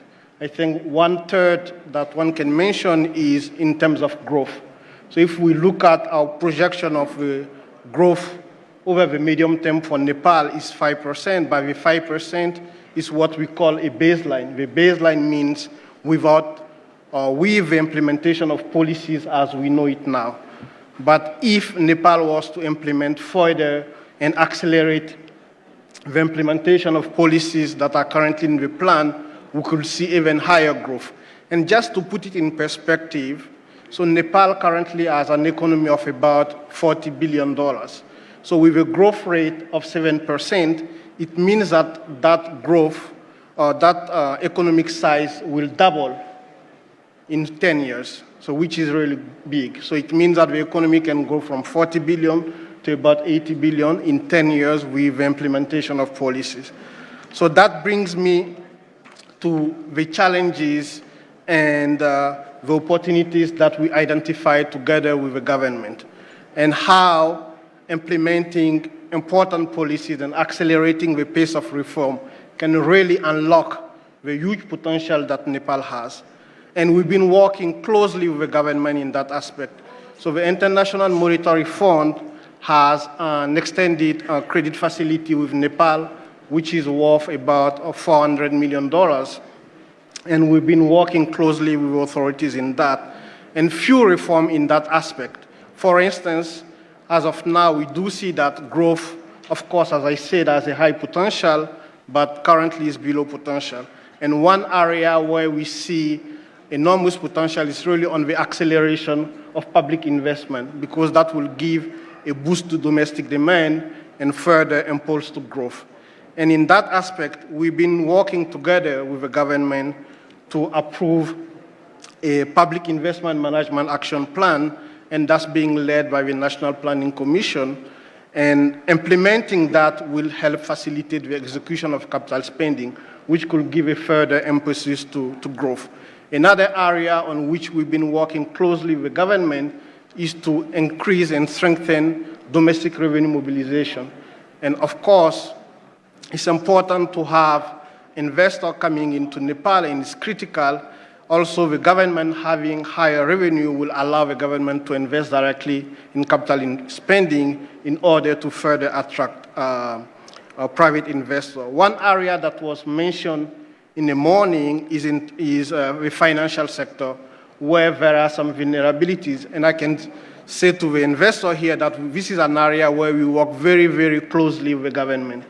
And indeed, led by the Nepal Rashtra Bank, there is some analysis that is being prepared in order to assess vulnerability in the banking sector and to take very swift measures. So this is an area where we're working very closely, and overall we do see also some strength in the banking sector despite these challenges. And last but not least, we are also working very closely with the government in order to implement a number of reforms to further strengthen governance, because we also believe that that is an important area in order to attract investment.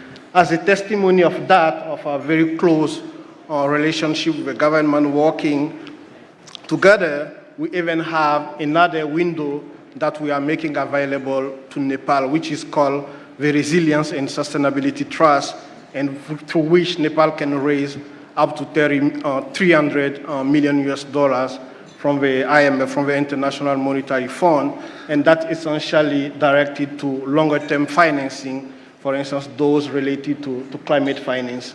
So in a nutshell, we've been collaborating very, very, very closely with Nepal authorities, and we definitely see Nepal having a great potential for investment, and the only thing that we want to do is to work together to unlock that great potential.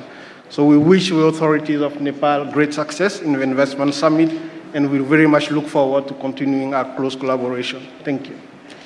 Thank you very much, Mr. Tadian, for highlighting the key strength that Nepal possesses.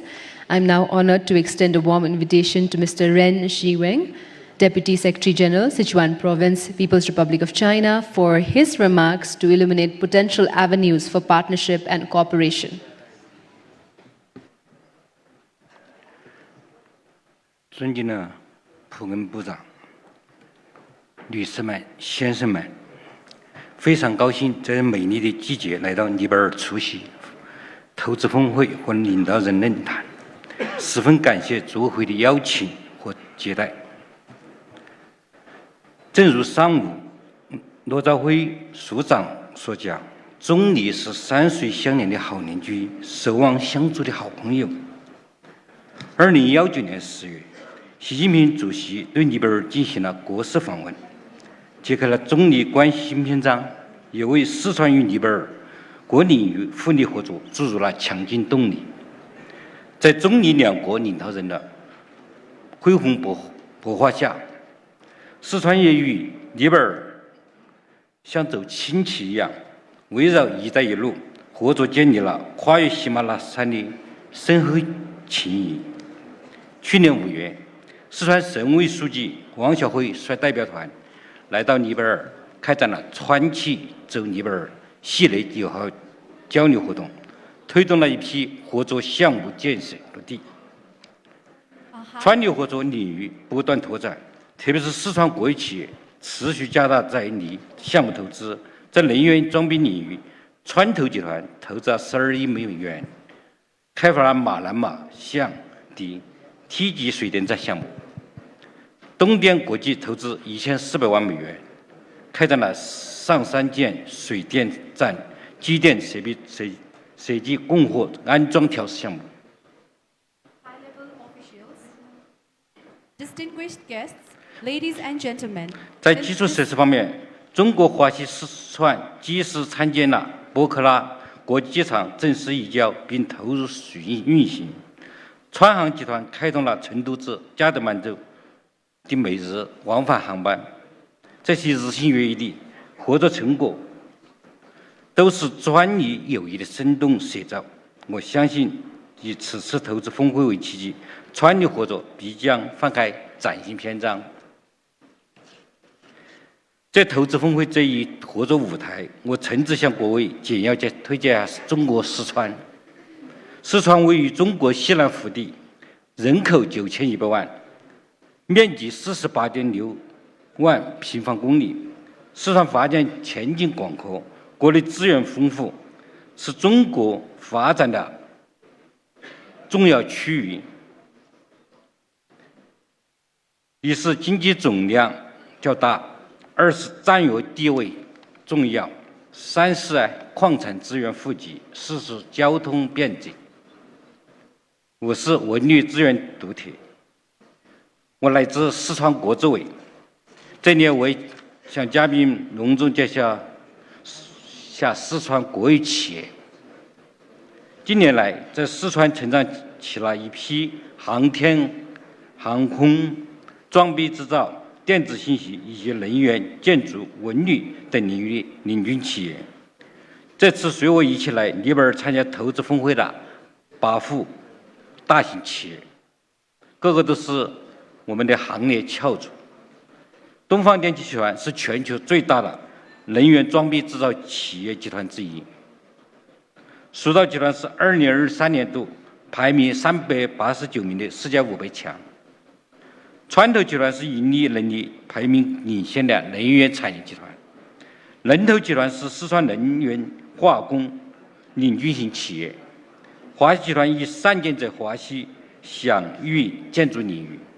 商投集团外贸涵盖3000多个贸易品类，客户资源遍及160个国家和地区。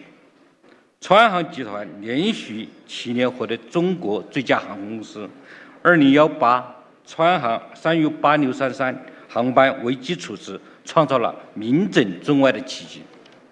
旅投集团是重要的文旅平台，酒店行业在我们中国西部第一。近年来，四川国资国企持续做强做优做大，海外投资能力持续增强，海外投资意愿更加浓厚。希望大家继续信任四川国企，选择四川企业。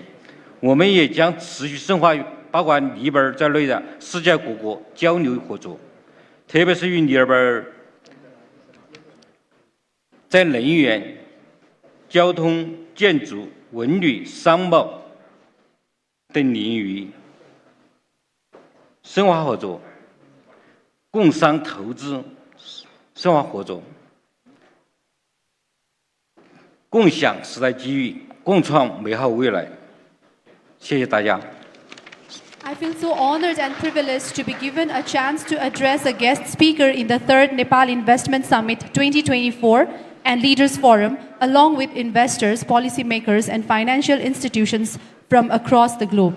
China and Nepal are neighboring nations linked by the shared geography of mountains and rivers. We are not only good friends who stand united in times of need, but also strong partners committed to mutual development. In October 2019, President Xi Jinping paid a state visit to Nepal, during which the leaders of both countries jointly announced the elevation of China-Nepal relations to a strategic partnership aimed at fostering long-term friendship and promoting development and prosperity. In May 2023, Mr. Wang Xiaohui, the party secretary of the Communist Party Committee of Sichuan Province, led a delegation from Sichuan to Nepal for a series of friendly exchange activities called Sichuan Enterprises Entering into Nepal, which facilitated the implementation and maturity of several cooperative policies. Shortly thereafter, Your Excellency Deputy Prime Minister Mr.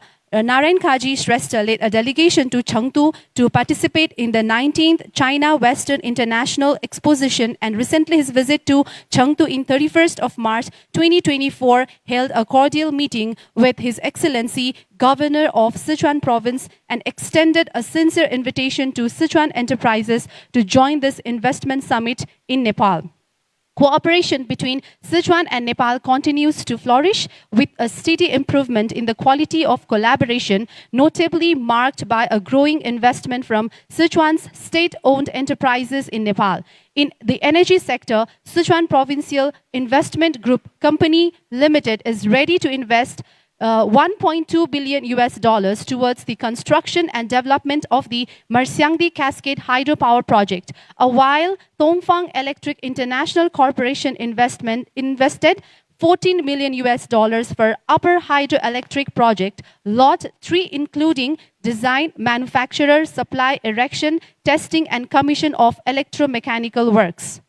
Similarly, in 2023, the regional GDP surged past 6 trillion yuan, accompanied by an impressive growth rate of 6%, thereby clinching the province's 5th position nationwide. Furthermore, its export and import volume soared to 1.00767 trillion yuan, securing on an 8th place ranking in the nation. Moreover, Sichuan's strategic significance is undeniable. Additionally, the province boasts an abundance of mineral and energy resources. Furthermore, Sichuan's transportation infrastructure is highly sophisticated, ranking first in the nation for total road mileage and featuring dual international hub airports. The province is exceptionally well connected. Lastly, Sichuan is a treasure trove of distinctive cultural and tourism riches.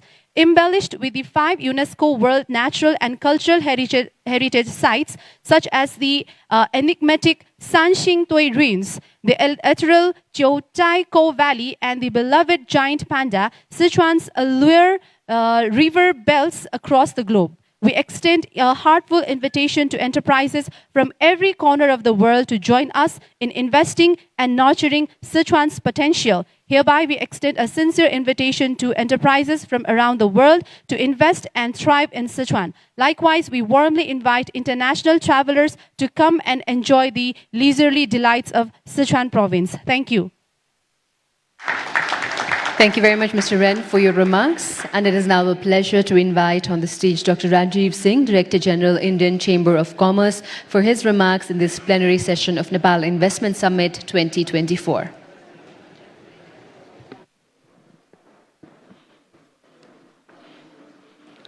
I know we are all waiting for lunch, so I'll be very quick and brief. And let me also appreciate your patience to be with all the speakers. Nepal, India, I think in the morning you have heard, has a long, historic, and deep-rooted relationship. In terms of FDIs, cumulative FDIs, almost 1/3 as on date is from India. In terms of trade, India is the largest trading partner for Nepal. And you have also heard the investments, the commitments which have been there in the space of energy, hydro, AI, hospitality, hotels. So I represent the Indian Chamber of Commerce, which is almost will be completing 100 years this December. Indian Chamber has 11 offices all over India, and as ICC, we are deeply committed to furthering our relationship with Nepal. Let me also add here that in last 1 year, we have been in Kathmandu 4 times with over 120 companies, ranging from sectors like healthcare, education, energy, agro, food, Ayurveda, and so on. And our engagement and the engagement of Indian companies have been growing rapidly. In terms of sectors, I think repeatedly it has been mentioned. I would also like to compliment the Nepal government for undertaking the second round of reforms, and especially to ease out the regulatory challenges which normally the investors, the existing and the new ones talk about. So the recent announcement of easing out the regulatory issues, some reforms, is really important, and I'm sure government would also ensure implementation of those. Repatriating the profit, I think the process needs to be streamlined, which already has been mentioned by the government, and government stands committed to that. As ICC, we have had very good experience working with the Nepalese companies and also government and the chamber partners here. Land definitely is an important thing for any investor who comes here. Land ownership, we all know, is an area which needs some innovative solutions, because in Nepal, the foreign investors are not allowed to own land, but companies are finding solutions for this, and that is how you see the FDI is growing. But I am sure going ahead, we need to find even better ways of managing the issue. Also, in terms of ceiling on how much land a company can acquire, I'm sure government is looking on those things also. But having said all this, I would again compliment, and especially here, I would like to mention the former FM, Dr. Mahat, who made a very strong statement. He said, governments can come and go, but the reforms and the growth and the focus on investments will continue. So I would like to compliment you, because we have seen opposition playing a different kind of role, but this statement is a very, very constructive, very positive, and a very proactive statement which comes from you. And I'm sure the current finance minister is taking all the steps to ensure that the investors which come to the country are taken care, of course, within the regulatory framework. As ICC, we feel that Nepal should also focus on services, especially healthcare, education, banking, finance, and so on. And again, India has proven expertise, and ICC also has companies which has expertise in all these. So we'll be happy to support, partner with companies and also with the government. In terms of development, I think Nepal has very favorable treaties. A lot of investments are coming, but I think, speaking from Nepal's point of view, the jobs which local Nepalese can do should not be outsourced, and rather there should be focus on developing and building the capacity to skill people and to empower the youngsters so that they are able to take up high quality jobs. Sustainability is the need of the hour. I think Nepal should not, and I'm sure it is not, repeating the mistakes which many other countries have done of compromising development and the ecology. I think ecology is more important and sustainable development is the way. Again, India is having its own challenges, but there are enough success models. So we will be happy to again work with Nepal government on this. At the end, I would say that Indian Chamber of Commerce, through its network of 11 offices in India and also 14 global representative offices, is committed to work closely with Nepal in furthering the investments. Thank you so much. Thank you very much, Dr. Singh, for sharing your positive testimonial of working in Nepal and suggestions as we move forward. I would now like to invite onto the stage Mr. Ashok Chaturvedi, Chairman and Managing Director of UFlex Group, to kindly share his remarks in the first plenary session where we're talking about exploring investment opportunities in Nepal.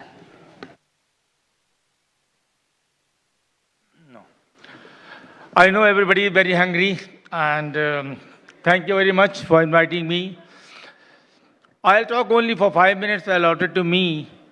And today, the need of the planet is what projects? Keep the planet clean, keep the planet green. And I'll only talk about these two issues only.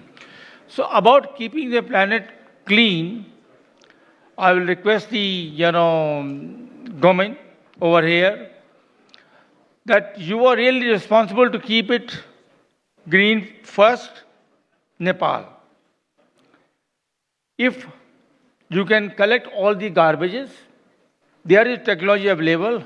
I'm willing to share with any of the Nepalese entrepreneurs who are willing to take this project. We can give them, show them, guide them. They can come to India. And how to take further. If the garbage is being given to them, they can certainly do all sorting through AI process, no more manually, and everything can be reused or recycled. So one thing is, as the Nepal is going for a big leap for the growth, I strongly recommend this project to be taken up very strongly by the government and also entrepreneurs of the Nepal. Second is how to keep it green. I've heard that Nepal has huge potential for the hydropower. And green nitrogen is the future.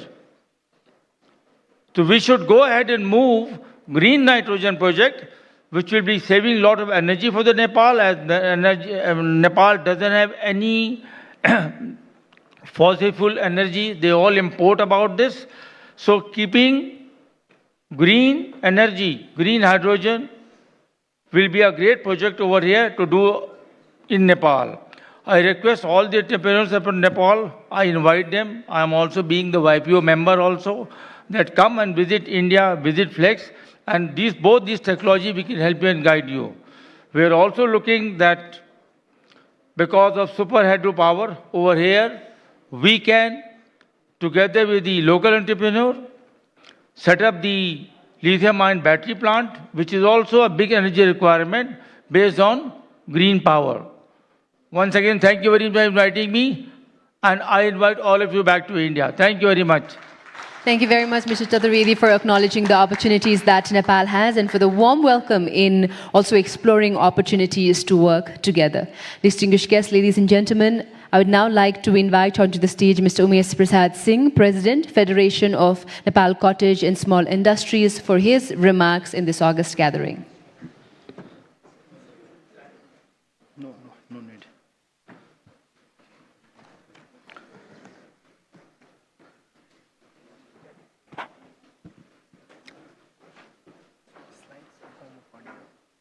थियो त अब त्यसै भनिदिनु भइहाल्छ slide छ उसको हाम्रो थियो त्यसमा दिएको छ देखाउनु त लाउनु त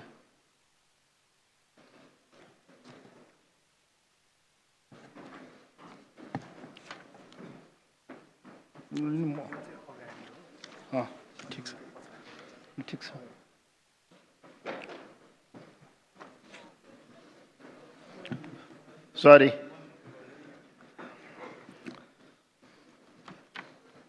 Honorable Finance Minister, Honorable former Finance Minister, Honorable Parliamentary Member, and a special guest, a speaker and dignitaries.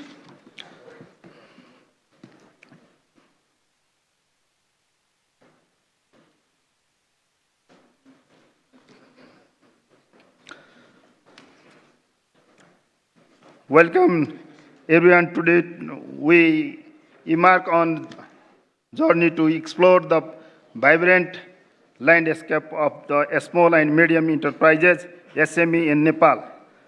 Nepal's economy is evolving and SME are at the heart of this transformation. This presentation aims to shed light on the promising investment opportunity with this sector. Overview of the Nepalese SME sector. Based of the legal provision in Nepal, SME are the characterized with the small industry is the investment up to the 150 million in equivalent to US dollar.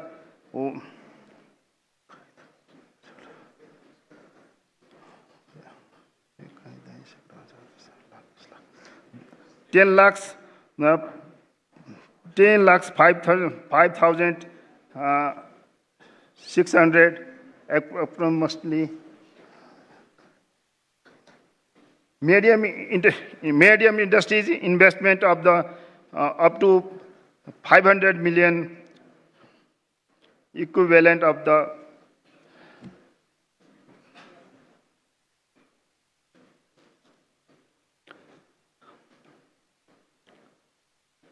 500 $500.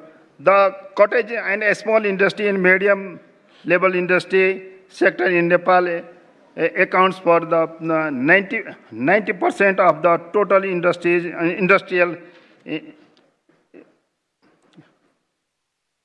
investment share of the 90% of the total industry investment share of the about 80% in the industrial export contribute of the 80% in the employment generation by industrial sector.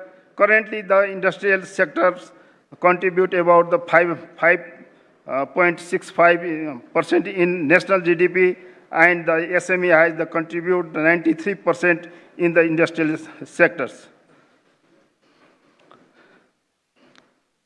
Market analysis of SME sectors. Demographic and the economic trade and aspecting in the market, key sector driving the SME growth: tourism, agriculture, technology, renewable energy, complementary landscape, and the potential niches for the investment. Scope of the SMEs in Nepal. Agriculture in agro processing, manufacture, servicing, hydropower, also agricultural area of the investment, agricultural cluster farming, large and scale farming, through and the pool, agriculture, processing and marketing, non-timber forest, natural fiber, charcoal, herbal and aromatic, medicine and cosmetic, textile and garments, product and handmade, and herbal products, organic tea processing, honey processing, milk product, hospitality and the tourism, travel, hotel and resort, information technology, software and e-commerce, education, upper secondary and graduate school, hospital and etc. Financing option in Nepal. Overview the financing option available in the SME in Nepal. Commercial bank, angel investment, venture capital, microfinance and the other alternative financing mode, opportunity for the collaboration between investor, financial institute and the government agency. Comparative advantage, ability of the required human resource, ability of the potential supply and change for the raw materials, ability for the required and land resource, prospective domestic market, comparative international market, marketing potential, and thank you, all of you. Thank you, Mr. Singh, for shedding light on the various opportunities for investment in SME sector of Nepal. I would now like to request Ms. Shobha Gewali, President of FWIN, to kindly take the stage for her remarks as well. Ms. Gewali, we'd like to request you for your remarks.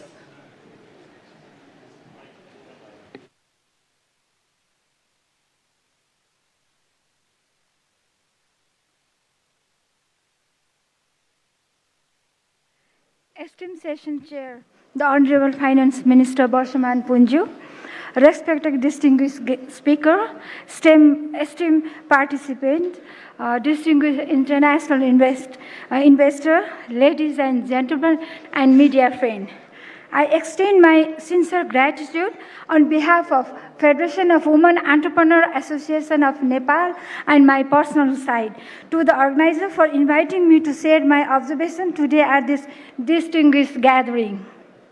It fills me with immense pleasure to be amongst you all, embracing this invaluable opportunity to not just share insight but also observe the wisdom and experience to fellow speakers as we collectively navigate through the landscape of investment, climate, and opportunity in our beloved nation, Nepal.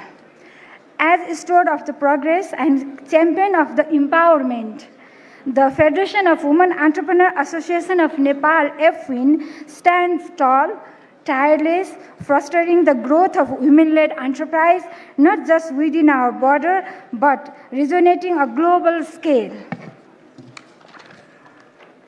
Our journey is not without its challenges. The investability of the countless women-led business in formal economy remains a stark reality, using us to tear down barriers, to eliminate every corner with the brilliance of their endeavors. Amidst the existing risks of the climate crisis, the global focus on renewable energy presents significant opportunity for Nepal, particularly in hydroelectricity and solar technology. In the face of adversity, we find opportunity. The looming specter, the climate crisis, beckons us toward the renewable energy, which is a promising sector for Nepal's development, given its abundance of natural resources. Dear respected guests, as I venture into the heart of a region like Jumla, I witnessed firsthand the transformative of power micro hydro project, breathing life into the remotest corner of our nation, providing concrete evidence the potential the renewable energy project in Nepal. Our soil is rich, our biodiversity abundant. In the lush greenery and fragrant blossom, we find the essence of our heritage, the promise of our future.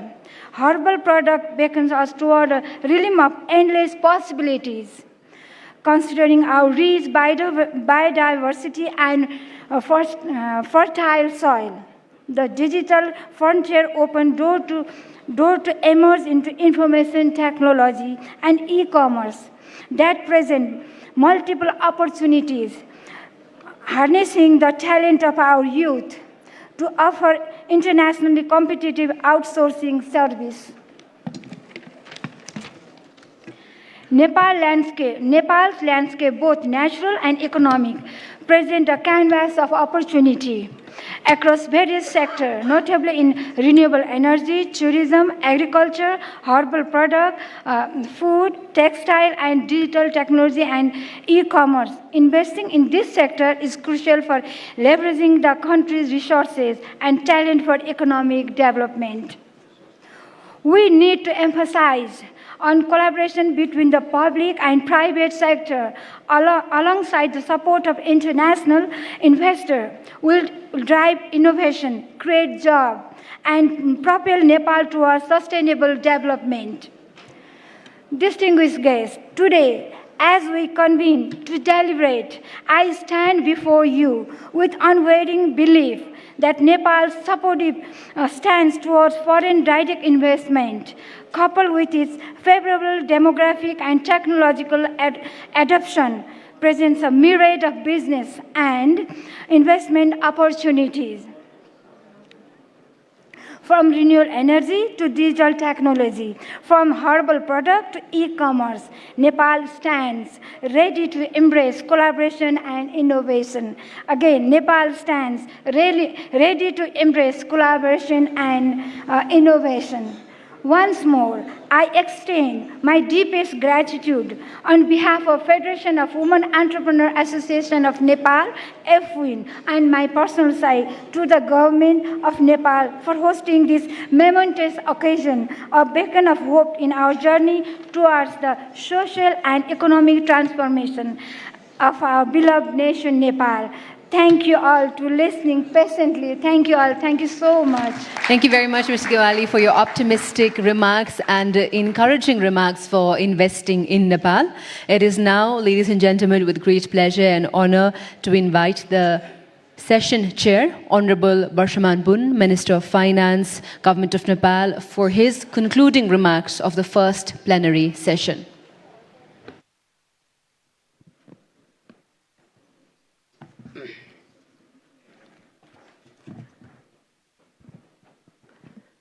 Distinguished presenters and speakers, ladies and gentlemen, I extend my sincere thanks to all the presenters and speakers for your valuable remarks on the topic exploring investment opportunities in Nepal. Nepal is strategically located between two large and growing economies, China and India. I believe that this present a great opportunity for foreign and domestic investment in Nepal. Nepal also possesses natural resources that have significant commercial potential, such as high peaks, biodiversity, and water resources. Nepal has been working to improve the country's business climate through legal and regulatory reform and procedural simplifications. The recent amendment to 9 different laws in consultation with private sector is a testimony of our strong commitment towards reforms. We have also had a dispute settlement mechanism as per the convention and law. Nepal's key drivers of the economic growth are energy, tourism, IT, agriculture, and infrastructure development, among other sectors. Nepal has a huge potential of hydropower electricity generation, which could be a major source of income through clean electricity exports to neighboring countries. We are keen to contribute to the supply of renewable and clean energy to reduce carbon emissions as per the global shared commitment. The government's annual budget is released at the end of May every year, through which the government announces some policies and programs in different sectors, including foreign investment. In addition, we are making the taxation laws more investment-friendly. The Foreign Investment and Technology Transfer Act, FITA, has streamlined the process for inbound foreign investment by requiring approval of the FDI within 7 days of application. We have also started an automatic route of approval in the IT investment. Similarly, FITA has also eased out the process of profit repatriation approval, mandating decisions within 15 days.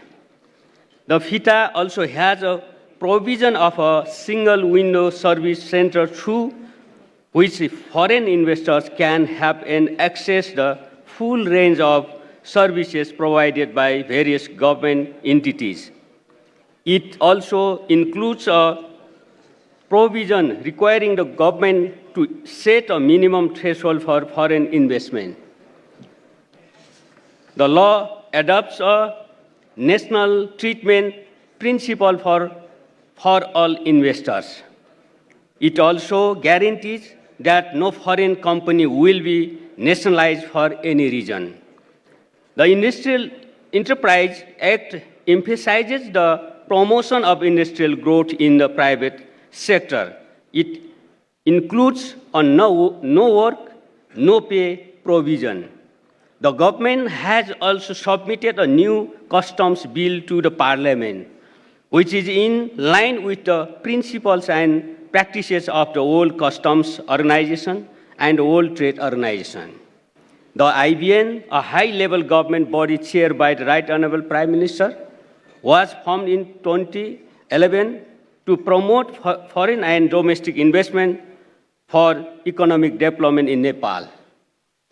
In addition to approving large-scale investment projects, it also deals with managing public-private partnership projects in the country. Nepal has bilateral investment agreements and double taxation avoidance agreements, DTAA, with some countries. Recently, the government approved a model framework of bilateral investment agreement, BIA. I would like to reiterate Nepal's strong commitment to having more such agreements with other countries. Nepal's tax regime is compatible with international standards, and we are closely and regularly reviewing and updating our tax laws and procedures in the context of the changes.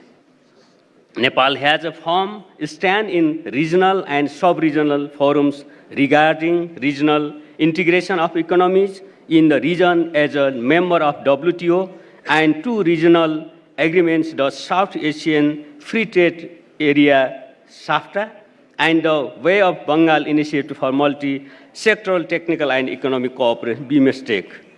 Nepal has a genuine commitment to implement these agreements. Foreign investors in Nepal have been making good profits and expanding their businesses significantly. Multinational companies are among the large taxpayers in Nepal, which reflects the ample opportunity to invest in Nepal. On behalf of the government of Nepal, I recommend that all investors grab this opportunity in Nepal. The government will pay full attention to protecting investment and doing its best to create an enabling environment. Once again, I sincerely thank the presenter and speakers for your insightful remarks and encouraging deliberations during the session. With this, I hereby conclude the session. Thank you. Thank you all. Thank you very much to our session chair, Honorable Minister, and thank you, ladies and gentlemen. As we come towards the end of this enlightening session, I can't help but notice the unwavering support from every single one of you, despite the rumbling of our stomachs indicating that lunchtime is passed by. Thank you for being with us in this first plenary session. May I please now invite the CEO of Nepal Investment Board, Mr. Sushil Bhatta, to kindly join us onto the stage to present this token of appreciation to our session chair, Honorable Minister. Thank you very much, Honorable Minister, for gracing us with your presence and for chairing this very, very important first plenary session at the Nepal Investment Summit.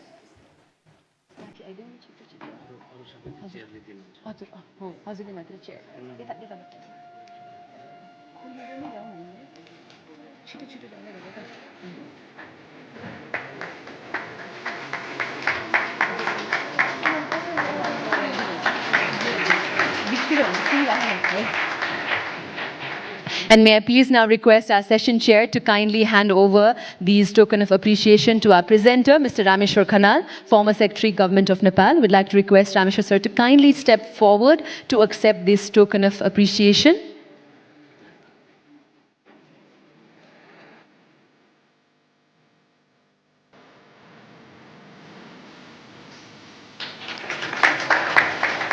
We'd also like to thank Honorable Dr. Prakash Charan Mahad, former Finance Minister and Member of Parliament, for being a speaker in our session and shedding light on important investment opportunities in Nepal.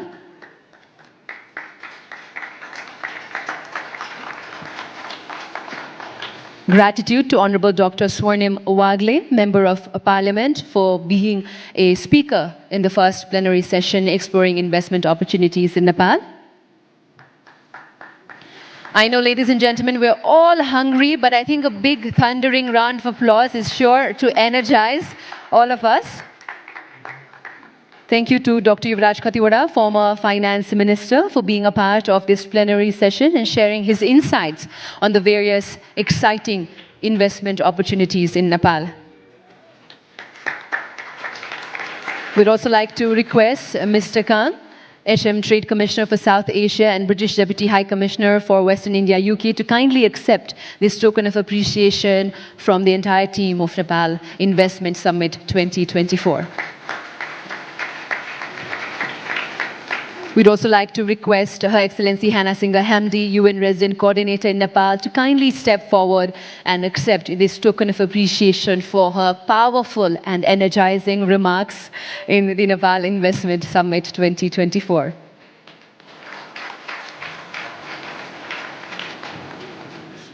Mr. Faris had already left because of some very crucial meetings. So we'd like to invite Mr. Martin Holtman, Country Manager, Bangladesh, Bhutan and Nepal IFC, to kindly accept this token of appreciation.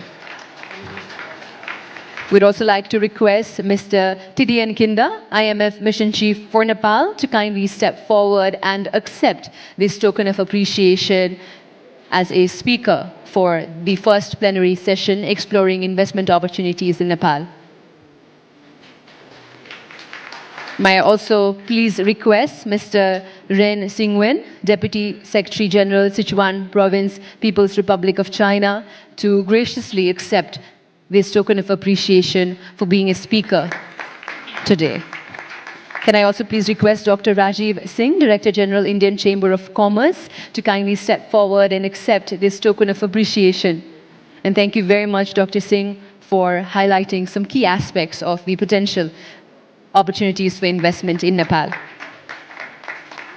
May I also please request Mr. Ashok Chaturvedi, Chairman and Managing Director of UFlex Group, to kindly step forward and accept this token of appreciation. And thank you very much, Mr. Chaturvedi, for graciously opening up opportunities for other entrepreneurs in Nepal and requesting them for a visit to India as well.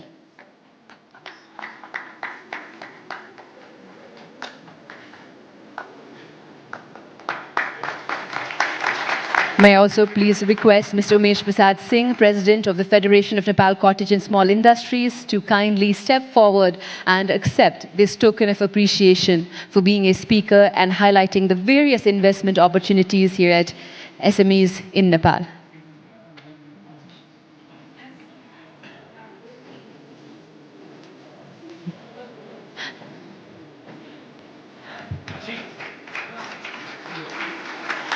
And may I please also request Ms. Shobha Giwali, President of FWEEN, to kindly come forward to accept this token of appreciation. And thank you very much, Ms. Giwali, for highlighting some incredible work that women entrepreneurs have been doing in the country as well.